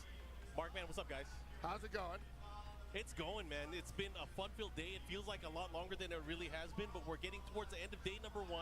Lots of exhibition stuff that's going to be happening on stage, but we'll also have the grueling pools that are happening for all the fighting game tournaments. And right now, obviously, seeing so many people here. Big celebration of fighting games. You know, we have some new fighting games. They have City of the Wolves exhibition tournament that's happening right now, and they're trying to figure out what's going to happen in top 8. We have an exhibition for Hunter x Hunter later on as well. And I've been seeing a lot of cosplay. I don't know if you guys saw that. It's crazy. Yeah, it's I've seen all the pictures. Like I was already walking around the floor and it was getting hot, but just the pictures that have been posted on Twitter alone. Yeah. Like there's so many sick cosplays out here. Yeah, there's a big cosplay competition that's going to be happening tomorrow as well. So I'm actually really excited. One of the other things that I'm super excited about is the arcade sticks and the arcade controllers that are out here. You had a nice tweet thread yesterday where you were kind of showcasing all the different arcade sticks and the leverless controllers that you saw here at the event. But there's just so much variety from what people are holding and what people are using. I actually brought some stuff here to showcase to you guys. I don't know if you guys saw a lot of the new stuff that's out here. I know the 3 in the front you guys haven't seen yet. This is actually the first time anyone's going to be seeing this, but we'll touch on those later. I think new to events and just kind of announced recently, not announced recently, but going to be available is the Quanba Sapphire finally showing up. So Quanba, of course, shout outs to them. One of the partners for the event. They have the new leverless controller, which is really customizable. You have the ability to do a lot of different things with it, but it's just awesome. I really like not only the color pop, but also the amount of customization you can do in terms of creative artwork, and of course making quick swaps for the different switches that they have on there as well. That's really cool. I like this little padding wrist right here rest, for the wrist rest. Like we don't see that too often, right? And just how thin it is. Something that everybody always complains about arcade sticks. Like I still carry my Victrix stick, and it's just big, heavy handle, right? Yeah. But look how thin this is. Like this would just fit into any backpack, right? So would you think about switching over to leverless, or are you stuck on arcade stick? I'm an 09er from the arcade. Like that's all you need to know. That's my answer. I understand. How about a much older gentleman? What do you think? I might not have a choice in another couple of years. You know, like our hands aren't quite what they used to be, Mark. Well, I have something for you. So our friends over at Graft actually just announced yesterday their new arcade stick, and this is a hefty boy. This one, metal enclosure, has a ton of customization, obviously taking a lot of inspiration from what's out there, but also having a new modern twist of different control customization. You see the extra buttons, you know, a lot of people like to have access to, you know, the R3, the L3, and of course different functions of the arcade stick. So kind of evening the playing field. Like let's say you want to have a leverless, but you don't want to have all the functions of a leverless because you still want to have the lever. You can use something like this. But Graft and a lot of the partners here, they're really showcasing a lot of new products. One of the teams and one of the partners I really want to talk about is Nacon. They are providing the trophy sticks for this year's Evo Japan. So we have gold, we have silver, we have bronze, and this is one of the champion sticks that's going to be at the event. This is just a blank one that has the Evo Japan logo, but each one of the games, of course, is going to have sticks for the first, second, and third place, and then for the team tournaments, everybody on the team is going to get the gold. Oh, amazing. It's going to be sticks. So people that are playing in Virtua Fighter 5 Revo and in Cooperation Cup for Third Strike, they're going to have a lot of gold to pass around. But again, shout out to Nacon, of course, for showcasing and really giving us these awesome trophy sticks for this year. So again, I hope people are looking forward to seeing that once we get to our top 8s tomorrow and on Sunday as well. Really enjoying the weight of this thing right here. Man. You know, like, I see you cradling that baby. Yeah, that's a big boy. I mean, it's tiny. It's small in your hands, but it's not tiny. It's not tiny. Like they do have the leverless version of that too. I just stopped by their booth, like I snuck around. Again, as you mentioned, I was taking pictures, right? So they do have a leverless version of that too. But what's really cool is I like the ratio of the stick to leverless here, right here. We have a 4-to-1 ratio. I like that. Arcade sticks, I'm a fan of arcade sticks, so I'm with you. Actually, I think we're all arcade stick people. Yeah, we all arcade sticks. But again, there's variety and there's choice for everyone. That's the beauty of the industry now, is there is something for everyone, even for pad players. There's so many different types of arcade controllers, and I really love that. Is people are able to express not only the way that they play the game, but also how they showcase their game. So I love that. And what's really cool is like the advancement of sticks. Like we used to only play on the 30 millimeters, right? Yeah. Look, all the new sticks, they all run on 24. Yeah. And I'm like, my fat fingers will not operate on these 24 millimeter buttons. Like these used to only be the start select buttons. Correct. And of course the buttons themselves have been changing because people used to only use solid buttons. Yeah. Now there's mechanical switch buttons. There's different types of switches it supports. Switches. Yes. It's all about how fast you can input or how it feels. Sometimes people just want to be annoying and they want a really loud switch. You seem like that kind of guy. Definitely. The way he's just going ham on it. He's just clicking around over there. Same, yeah, I was like, bro, that's too loud. You need to calm down. No, but that's cool. So again, if you go to an Evo event, you have to take notice of all the cool stuff out there. Save some money, save some luggage space. I already know you bought the Arcade Shock Sakura Traveler for Evo Japan. So again, there's a lot of cool stuff that's out here. And if you're a fan of this kind of stuff, like we are, you guys got to make it out to an Evo event. Yeah, this stuff is exclusive. I believe there's only 45 of the Sakura sticks. Yeah. And I didn't even know that from Arcade Shock. Well, so I am so happy I was able to get one of those. And they have a leveless version of it too. So yeah, tomorrow when I'm back on stream, I'll show a little bit more of the other stuff. But again, if you guys want me, you should follow Sherry, because Sherry's been tweeting out all the different stuff that's out there. And of course, the official accounts have it. We did a little preview of the Arcade Stick Museum earlier with Justin. So again, there's a lot of cool stuff to see if you like this kind of stuff. Fighting games, man. Yeah, fighting games. There's a cat stick. Come on. Yeah, there's a cat stick. I saw that earlier because they didn't have that out yesterday, and I saw it today, and I was just like, they are going wild with the creativity on these sticks here. I love it, dude. I was actually telling somebody earlier on, like, I see so many leverless sticks that have like great visual design. They got bells and whistles, lights on them, and I just need like the old days back when like the arcade sticks would show up and the guy had like the LEDs on every button and they were blinking in sequence, and I'm like, this guy either better win or get on stream because everyone needs to see this. So. Absolutely. What are we doing? Are we going to be talking about games? We're going to watch some matches. We're going to watch some games. Yeah. We're going to watch some fighting What games. do we got for this block? I was here with Obama and Tasty Steve earlier. Saw a little bit of Street Fighter 6, saw a little bit of Tekken 8. But what are people getting sweaty in right now? I know we have some action that's going to be happening. Well, that's not it. Through the pools. It's definitely not main stage. Back there they're doing a tour of the venue right there. Well, it should be Street Fighter 6, KOF, Tekken 8, and Guilty Gear Strive. So Speak of the devil, and he shall appear. Here she comes. All right, help Sylvie. Yeah, you gotta walk us through this. I have a whole bunch of questions for you when I'm watching this. So basically, what you're dealing with here is the most grueling fighting game on the market, where you got to pick 3 characters, and each one of them have to do their job successfully, or they're going down, and you go down to your next character. There is no 2 and out. There is no, actually, there is a 3 and out, but you're always going to go at least to 4 rounds because you have to play 3 characters, and it's fast as hell. This is probably one of the fastest fighting games I see on the market currently. As you can see right now, things are moving. In terms of pace. In terms of pace.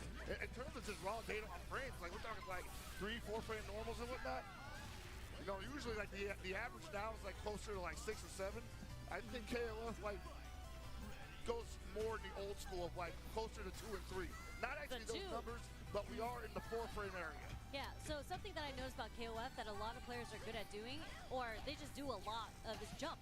Like, is jump that effective in this game? Like, what's up with the anti-airing in this game? Anti-airing is strong in this game, but we have like 4 or 5 different kinds of jumps that you can deal with. So the anti-air, you may not always be ready with the anti-air, and honestly, catching somebody landing from a bad jump is much more advantageous than just anti-airing them, unless you have a character that can turn a random anti-air into like maybe 30-40% damage, which exists in this game. Well, talk to me about team composition, because you know, obviously 3 characters. Is it just you pick the 3 strongest characters, or is there a method to the madness? So, yes and no. There are a lot of players who find a lot of success just picking who's considered the strongest, who perform the best, but there's also compositions that maximize meter usage while using other characters to build it up that don't need it so much, you know? Some characters that may not be considered top tier may perform very well when given the resources and the positioning to do so, versus characters who just perform well anywhere and have no real personality. So like an anchor. Anchor, exactly. So I guess that's a mechanic in this game that I didn't really know about yet. So the bar, the meter, does that transfer over from character to character? It does. So it does, okay. Not only does it transfer over from character to character, you actually get an extra stock for losing a character, and then because we're in a modern era, SNK fills that stock for you going into the next round. So it's almost like you lose a character, but you gain a bar. Okay. That's the benefits. That's the X factor. You definitely get like more benefits that way. Like in the old KOF, you would just get more room for meter, but you still had to build it yourself. Now they just give you the meter. How has this? You know, this game has been out for a few years now. Yes. And obviously, a lot of people still playing it. SNK just announced their World Championships, and of course, the humongous prize pool for this game. But how has the meta changed? Because, you know, we used to see a lot of one character showing up in every single team, but we don't see that as often anymore. Well, so it's like you said, it's been about 3 or 4 years at this point. I think usually around that time, games start getting, like players start getting a little creative. There are the strongest in the game. There is meta, but there's also ways around that, and there's also just like, there's more than 52 characters in this game. You can't know the matchup for everybody at a given moment. I was going to say, is there always going to be that element of like, oh, do they know this? Absolutely, absolutely. And we're definitely dealing with two characters on the screen right now. Sylvie, just, if you don't know what she does to you, if you don't know where she's plus, you don't know when she's playing with you, you're going to end up eating a lot of damage. And she's not an original roster character. She was a DLC character. She was a DLC character. I was going to say, I don't think I've ever seen this character before. Well, I've not seen this character on a tournament stage before. I haven't. She originated in KOF 14, where she had a pretty good run, but she's been... Did she look much different? She looked very different in KOF 14. In fact, you can actually use her costume for 14 in this game. But they redesigned her for this current game. They gave her a somewhat newish toolkit. They buffed her old toolkit, and she's also been getting a lot of nice quality of life changes as the game progressed. So I would say these days she's probably closer to the top than she's ever been. Speaking of redesign, Athena, probably the queen of redesigns. Absolutely. We've seen so many variations. This is the pop version of her, right? This is the pop version. Although she'll argue that she was on vacation during this era of KOF. She actually didn't mean to be dressed up like a pop star. It just ended up happening out that way. Currently, I think one of the most annoying characters in the game, longest running ever. I have not met an Athena player that I did not like. Okay, I'll say it for you. I'll say it for you. That's a nice way to say it. Yeah, but this character and Yuri are the ones I always see people being annoyed by. Yes, Yuri and Athena are definitely what you would call the stick throwing characters. You know, like you lose to an Athena online, you're not talking to somebody for 15 minutes. Like, what is it? Like, what is it about Athena? Is it Athena or Athena? Honestly, there's two ways of saying it. We alternate on that, actually. Gotcha. Okay. Like, the way the Japanese players say is Athena. They say Athena. Okay. Yeah. I mean, I see that she's like a fireball character. This girl, what is it? Nakamura? Nakaruru. Has to reflect? You weren't around when she was terrorizing the FGC. 14, baby. Not just 14. I'm going way back, like CBS 1. She has a bird. Yeah, that's true. She has a hawk. Yeah, she's from Samurai Showdown. She's a Samurai Showdown character. Okay. She's currently in the KOF Universe canon due to a time award for dimensional shift. Oh, we're doing. They got those? They got Chrono Triggers? They got multi-universes. Multiverses? Yeah. Yeah, currently 15's a story of like the universe basically colliding with some entity that revived all the dead characters. And so you see a lot of characters who died in KOF history. Like this is like the Great Ninja War. I was going to say, they pulled the Fast and Furious. Everybody's revived now. It's all family. It never happened. Actually, for lore nuts, the KOF games are insane. Yeah, the KOF stories are actually, I won't say brilliant, but if you want some thick reading, there's a lot. There's definitely a lot. I mean, if we're talking about multiverses and then people being reincarnated or brought back to life, like, yeah, there has to be a lot of lore behind that. There's a lot going on. And remember, this game, and much like a lot of the other games that we've been covering today, existed around a time where we had a lot of secondary merch built around their products. You know, like remember television dramas, CD dramas. Yeah. There's a lot of like just side lore to KOF. I mean, that goes into this. As an otaku nerd, like I love that stuff because in the early '90s and the mid '90s, they had so much merch out there in Japan specifically for like SNK fans in general. They had the SNK fan club in Porson. Oh man, all the cool stuff. Dude, there was a time that this country had just these gigantic centers devoted to SNK games. Neoland. I mean, I'm kind of sorry I missed it, but I'm glad that it existed. I mean, Nakaruru won off. It looked like a back throw. But so, are you telling me that this character just she just gets to have a hawk out the whole time? Yeah, the birds. The entire time. Yep. Yeah. She can cling to it. She can fly. She can unfly. She can fly. Yeah. And she got a knife. I saw the knife come out. Got a knife. She got a dive. It's like, well, it kind of reminds me of Strider, right? When he sends out the bird with the trap. But the bird is staying with her the whole time, and she does have a knife, kind of like a kunai, I guess, right? That's not even her best tool. She's got the best DP in the game. Okay. It's fast, and it almost goes damn near full screen. A full screen DP? Yeah. Yeah. Oh yeah. I play her. Oh yeah. Okay. That's not fun. I respect it. I like playing some cheap stuff in games. So. Oh no, it's cheap. So if you were to build a cheap team in KOF right now, what's a cheap team? Currently, like not necessarily even top tier. It's just like Hydern still up there? Hydern is still up there, I believe. He never really dropped too much. Yeah. Isla is still up there. I think we're going to see a lot of Islas, especially closer to the top 8 scenario. We start seeing a lot of Benimaru definitely up there. Okay, that's a classic though. Yeah. Benimaru's just a character that's always going to be good. He's like Iori. You try to nerf him, you have to like changed the entire way that he works to really nerf him. And even then, in 13, he was still a great character without all of his flame powers. So. But Benimaru is kind of like one of the classic characters of KOF. Yes. Like he's going to be in every single KOF. He's very popular, yes. Yeah. He's the LeBron James of KOF because like that Is dude he really? He's won the most rings in KOF history. Oh, okay. So that's what you mean. Got it. Not just that, because he's been on different teams while doing it. He basically goes where the money is. Yeah. Okay. I got you. Yeah, that's another thing. The team lore aspect of KOF. Yeah. They alter them around every now and then. Yeah. So like Team Korea. Team Korea's got a lot of different characters on it. Yeah, we got Kim. Usually it's like Chang and Choi. Yep. He's doing his outreach program. But sometimes it's not them. Sometimes it's not them. Sometimes it's Kim and it's Hwa Jai and Raiden. Sometimes it's Kim and he But goes Raiden's not even Korean. He goes where the money is. I got you. The outreach program is international. Gotcha. They got scouts. He said, let's get some American prisoners on this team. And sometimes he's over there hanging out with Terry Bogard. Say, hey, let me join the Southtown team. You know, like we're buddies, right?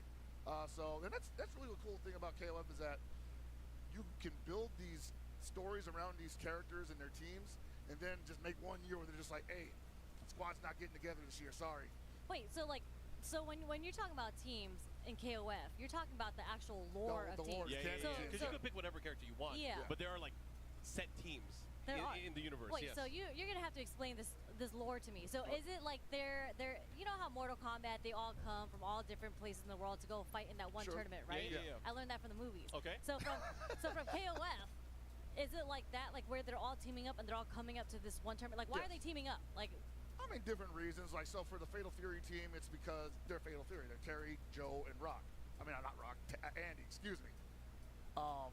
And so they basically do everything together. So for the first, I would say, maybe 10 KOFs, it was Terry, Andy, and Joe.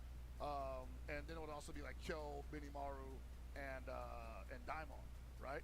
And they all got their different reasons. Some of them are just showing up because, you know, they want the gold.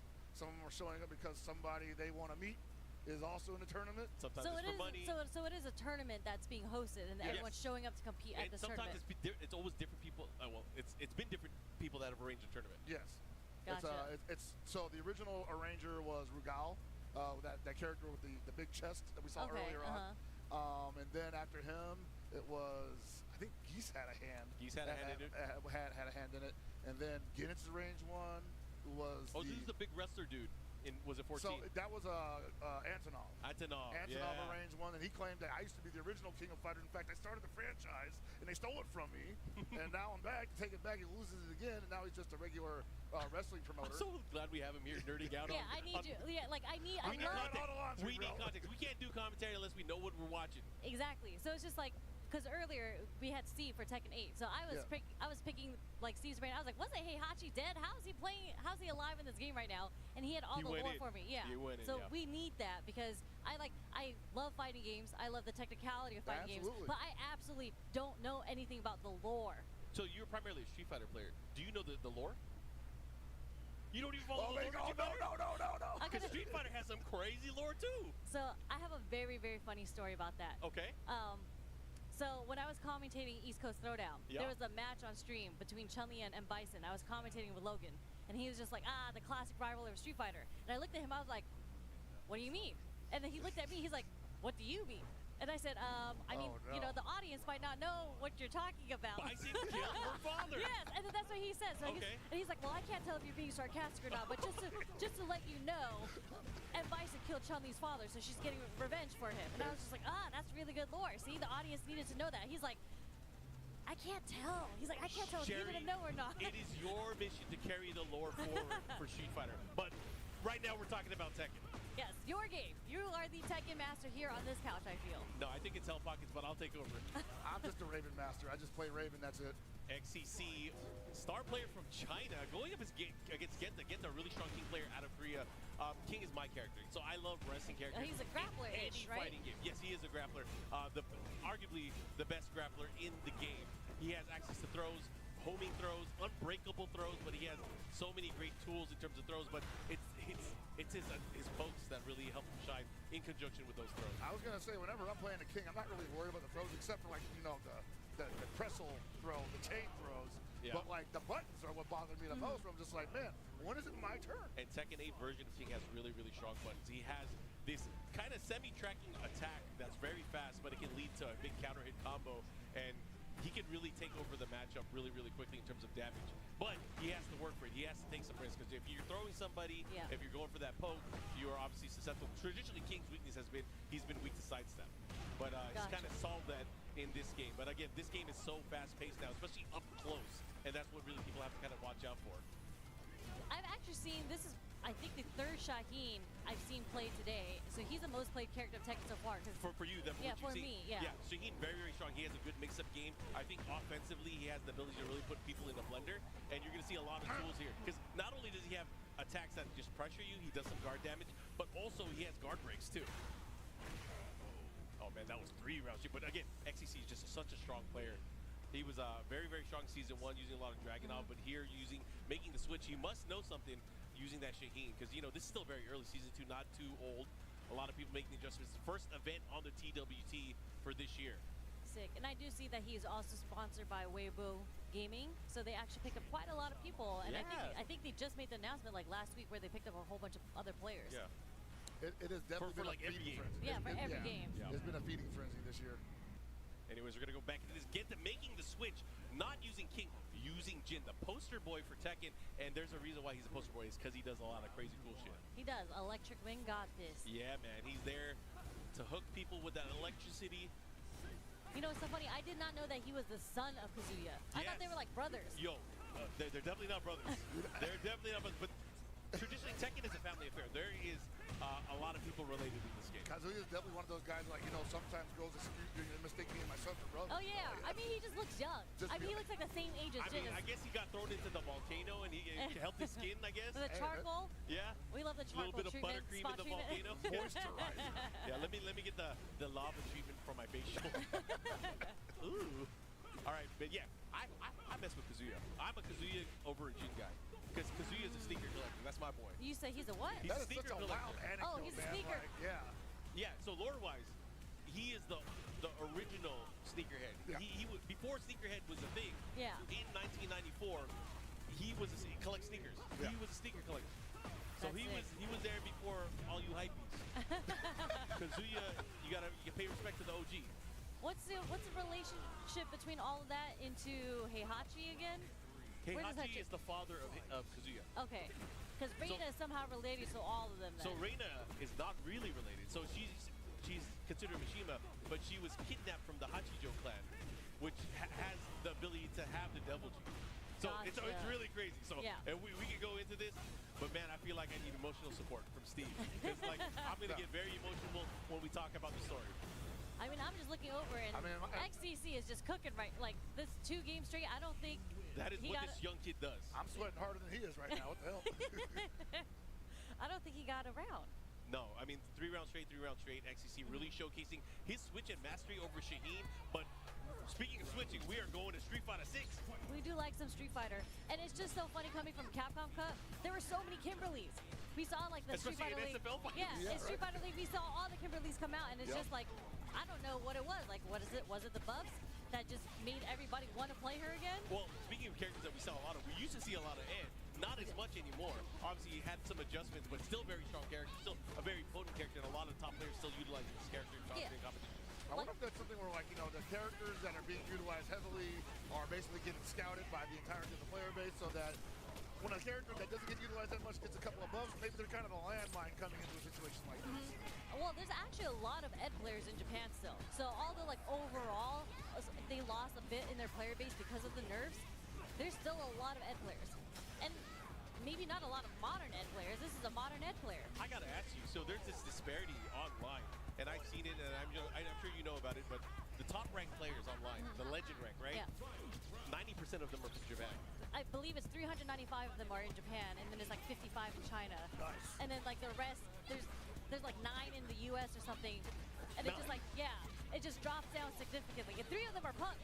Like 3 of the characters. Actually, 3 accounts. Well, actually, I don't know how they're counting that, if it's by character or by accounts. But yeah. So I was gonna ask, so what region do people usually look towards for inspiration on how they should be playing meta-wise? Is it Japan? Because then they're the biggest pool. They are the biggest pool, but they actually, when people talk about the MR system, they talk about how blessed Japan is because when you're playing... Competition-wise, they have so many people. Competition-wise. Yeah. So the way that the rank system works with the points, like when you're playing in a country outside Japan, you can play for 3 hours. And I felt so bad because Dr. Danny Pham was trying to hit legend, right? And he was close to about 2100. That was about 3 hours of work. And he was on a win streak. And then he lost one game and lost 20 points. No. But that's the grind now. It's like getting to legend, but also keeping legend. Exactly. So you're only gaining 1 to 3 points per win of a set. Then but if you get lose, bodied. you lose 12 to 20 points depending how many times you lose. So it's just like all that hard work. There's so many ranks that can change between 10 points. Yeah. Like you'll lose your legend for sure, but in Japan, what's amazing is that they have so many players here that they'll match within the good MR range. So you're only getting matched with players that are maybe 100 difference from you. So when you lose, you're not losing that much, and when you win, you're actually gaining a fair amount of points. Okay. So that's why rank tilts people. I'd be off of that, man. I'm good. Got me crashing out. All right, guys, we have a special presentation on stage right now. We have Shun, our MC. He's going to be introducing a special presentation. We're going to be awarding the Canon Awards. The Canon Awards. Something I might know, something I might know a little bit about, little Canon Awards. Yeah, but we both got one. What's That's up? facts. Where you at? Sorry, I didn't want to do that to you. I was going to save it till later. He's like, I'm ready for it. Don't worry. I've been told that it's in the mail 20 years from now. Yeah, we'll get it to you. As soon as COTW, gives up that 1.5 All right, million. we'll let Rick talk. Yes. I'm very happy to be with you this weekend. 皆さんこんにちは。この週末皆さんと一緒に時間を過ごせることを本当に嬉しく思っております。 Each year, Evo likes to acknowledge pillars of our community, outstanding members of the FGC who have contributed to the community and culture of fighting games. 毎年エボは、ファイティングゲーミングコミュニティの中でその柱となる方々、そして多大なる貢献をしてくださっている方々を改めて、称える機会を設けております。 This year, we'd like to recognize 2 more of those outstanding members of this community with the Canon Award, an award named after the founders of Evo. そして、キャノンアワード、エボの創設者のキャノン兄弟から名前を来ておりますが、そのキャノンアワードを今年もお二人、さらにその、エボ、そしてファイティングゲームコミュニティの柱となったお二人に送りたいと思っております。 Please join me in welcoming to the stage this year's recipients of the Canon Award, Toyota-san and Yamagishi-san. それでは、今年のキャノンアワードの受賞者2名、豊田風介様、山岸勇様、どうぞステージまでお上がりください。Please welcome Mr. 風介豊田 and Mr. Isamu Yamagishi.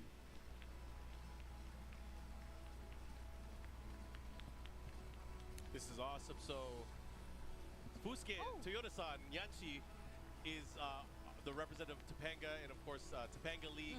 He helped put together so many of the great events in Japan, especially most recently the Topanga Charity Cup. We have the OG Yamagishi-san, part of the original generation of communities. I'm going to leave it to Shun to tell you about both of them in Japanese, so this doesn't take a long time full of translation.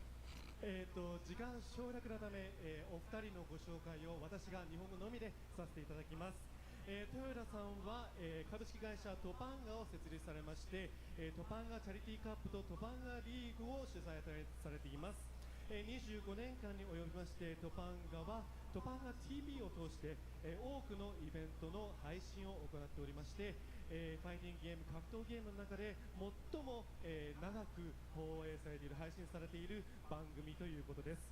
そして、魚群と、ゲームチームを組みまして、最近は時戸さんと桃地さんと、一緒にタッグを組んで、プレイヤーズアソシエーションを組みました。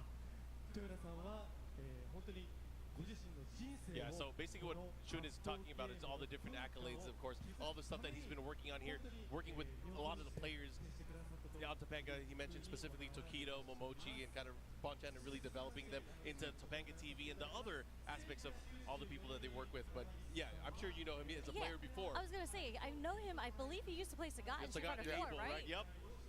And now it's so cool to see, like, because I see him at every event now, but I don't see him competing anymore. So I've been wondering, like, what it is that he's been doing. He shifted over to an organizer role, really putting players first. That was the mentality, always putting players first. And then, of course, creating events like Topanga League, Topanga Charity So Cup. sick. And then working on creating teams like Varel, Seller, Byogun, and really helping them also get sponsors. I think that's the biggest thing that a lot of people don't know about. And this is Yamagishi-san.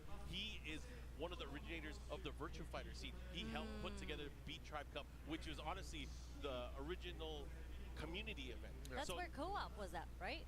Beat Tribe? Beat Tribe. So yeah, so Beat Tribe is the old Virtua Fighter event that's been running for over 30 years.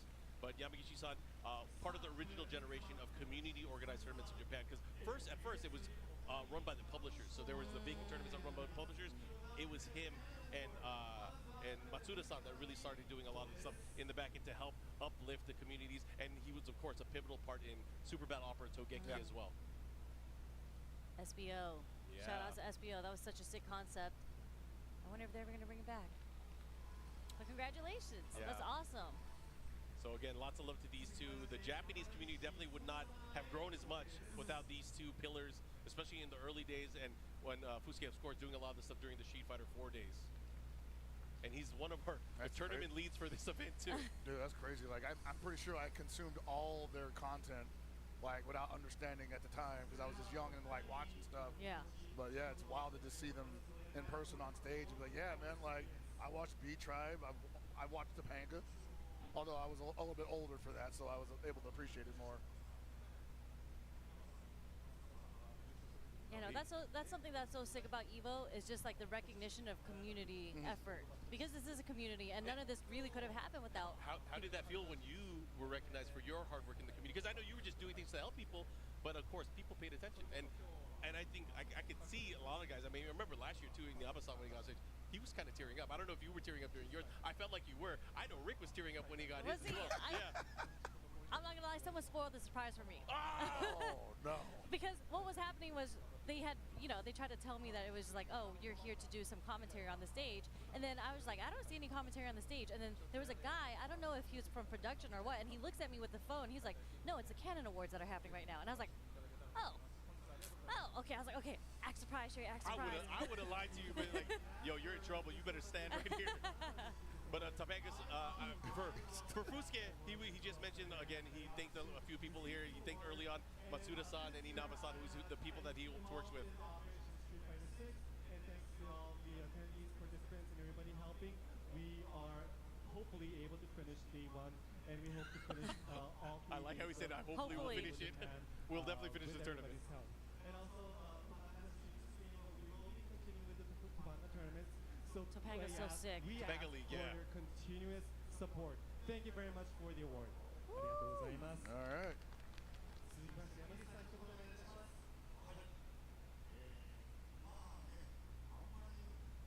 This is definitely the old businessman that will show up at the arcade and take your money. Yeah, the salary man out there, right? Like, this is the guy. That's what's so godlike about Japan too. It's just like they're so inconspicuous and they just show up and they just beat your ass. Yep.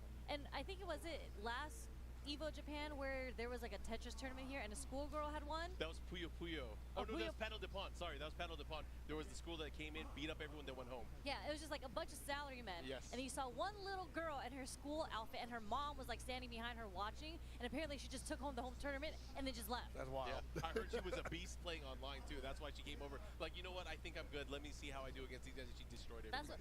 That's what anime dreams are made of. Only in Japan.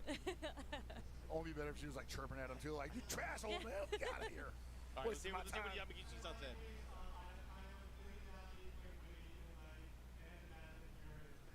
30 years since I started, and everything, the foundation of this started from the game center culture.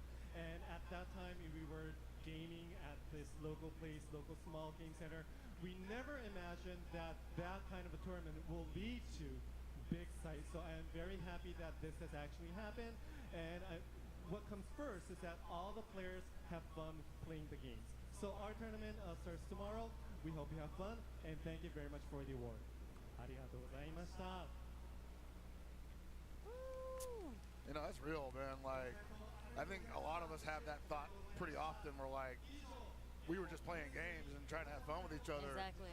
It would have been nice to think of it as something that grew into something that, or dream about it being this big, but we couldn't fathom that you know, I couldn't fathom being here now 20 years ago, right?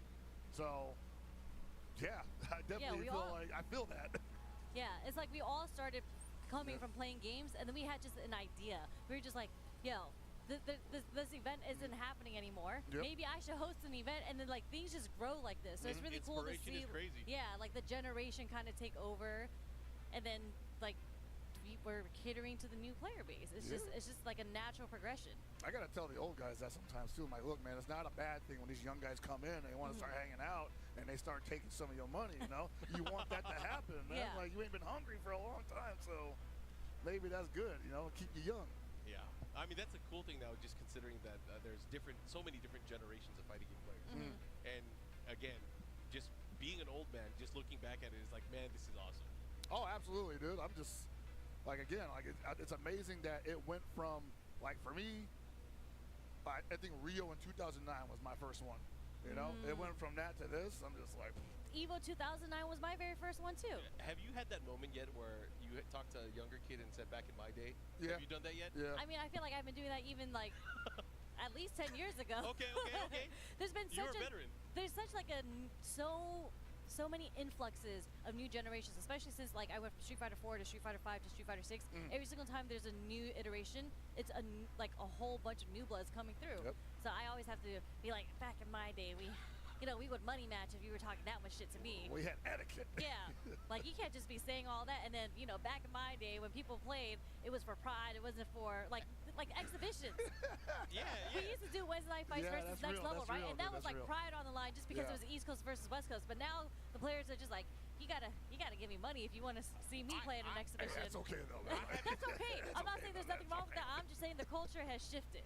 Absolutely, and I think that's because we have the resources to allow it to shift. So that was a lot of work. There was a lot of work that went into that, so we should definitely enjoy it. Yeah. Again, with so many fighting games coming out, I mean, we have a few on the horizon that we know about. And who knows, they're probably going to announce a ton more fighting games in the future. But again, I think we're in a blessed time period where we can just have something new to play at least every single year. It feels like that. It's not enough time. What do you mean? I'm still trying to learn everything about the new season of Street Fighter 6, and a third season is already coming out. Yeah. And then we have 2XKO coming sometime. Like City of the Wolves just dropped. I'm just like, when are you guys gonna give me the time to learn? I need to learn. They keep saying fighting game renaissance, and I feel like that's like every year now. Yeah. Like just like 3 games that are just popping right now. And like when you look around this venue, they have like Hunter x Hunter. Like there's Virtua Fighter is about to come out. Virtua Fighter 5 just got their new patch. There's so many new games, and there's so much. Like I love it, and it's so cool to see how this is so special to the FGC, because everybody usually just plays their one game and they have their tournaments for their one game. But then you have Evo, you have Combo Breaker, you have CO, where it's just like the multitude of all fighting games across the board, and we're all here. And it just makes me worry because there's so many players now. I really hope it doesn't end up splitting. I'm sure that's been like a talk before, like, Evo's gotten really, really big. Should we split the tournament? I hope that doesn't happen. Because I like walking over, like, I'll finish my pool, make it out, and then I'll walk over and I'll just start talking to, like, the Mortal Kombat people. I'll be like, oh, how y'all doing? Did you guys make it out of pools? Like, I love that. And I really hope that doesn't go away. I think that's great, too. I just, like... What's your opinion on that? On it splitting? I'm like... It's not so much that I have an opinion on it splitting, but I'm thinking, like, if anything ever did start dividing up, I do want the territories to come back. No, that you're talking about Evo West and Evo East. Yeah, I'm kind of like, that was really cool. I kind of miss like having those 2 big regions,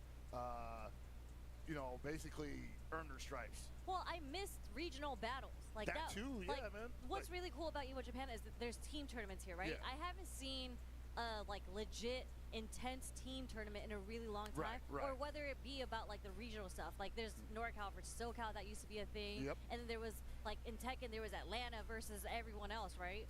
And then there is East Coast versus West Coast. I feel like we just don't see that often anymore. You gotta teach people to talk that shit again. Get people we gotta plant a NOAA in everybody's ear. See, he's doing a great job. He is the ambassador. I don't know what you want to call it, but he has that fighting spirit. He has that fighting spirit. We have to take him and put him everywhere. He's not young. He's old school. He's old school. He's been around forever. I hate saying that. He's not young. You see that stuff he put out today? He's young in age, but not by tenure. Yeah, he's technically young. I know you didn't learn that from Tokido, is all I'm saying. Tell him to spell tenure. Of course, Yes. lots of love to our team over at PlayStation Tournaments. If you guys are interested in playing a lot of the games, you guys can join the competition online through the PlayStation itself and through the games itself. You can win cash, of course, exclusive items when you play in these tournaments. Sign up now through your PS5. You read that so fast. But yeah, shout out to I didn't PlayStation. read it. I memorized it. What are you talking about? that's how you said it so fast. Yeah, you're the one who wrote that out. That's No, why. That's how you maybe. do. No, but yeah, no. Seriously, shout out to PlayStation 5. Like we mentioned it earlier, that they made so many things possible with all these online qualifiers, like these daily tournaments that they're throwing that you can just sign up for. Especially the Road to Evo events. Like Exactly. Like we even saw it in effect 2 years ago, where the winner of one of those events won Evo. Yeah. It's crazy that you can do that by playing online. It can be like that, It used to be, and now we're talking about the old days and all that stuff, right? Like this online qualifiers did not exist. Like you had to pay, you had to work at the convenience store, you had to save your checks just so you can go to that one tournament that year and pray to God. Going though, man. I mean, watch y'all on stream like you at every event. I'm like, these people rich or something? Man, I can't barely. We got something special. I'm a let you guys watch this. This is a surprise. Oh, this is a surprise. Yeah. Okay. お知らせです。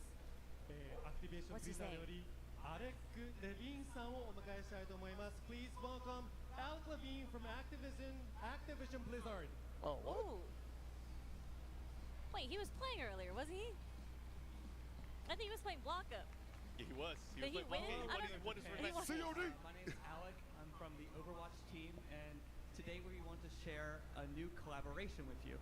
Say what? 皆さんこんにちは。Evo Japan の皆さんこんにちは。アレック・レビンと言いましてオーバーワッチチームから来ました。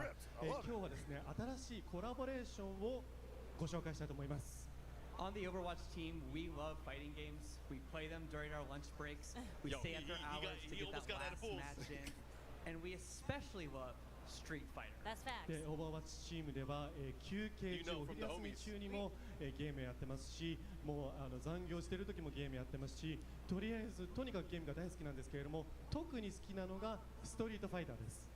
Seeing that Evo Japan is a weekend celebration of fighting games and everything that makes them special, we want to show you how we're celebrating Street Fighter inside of Overwatch.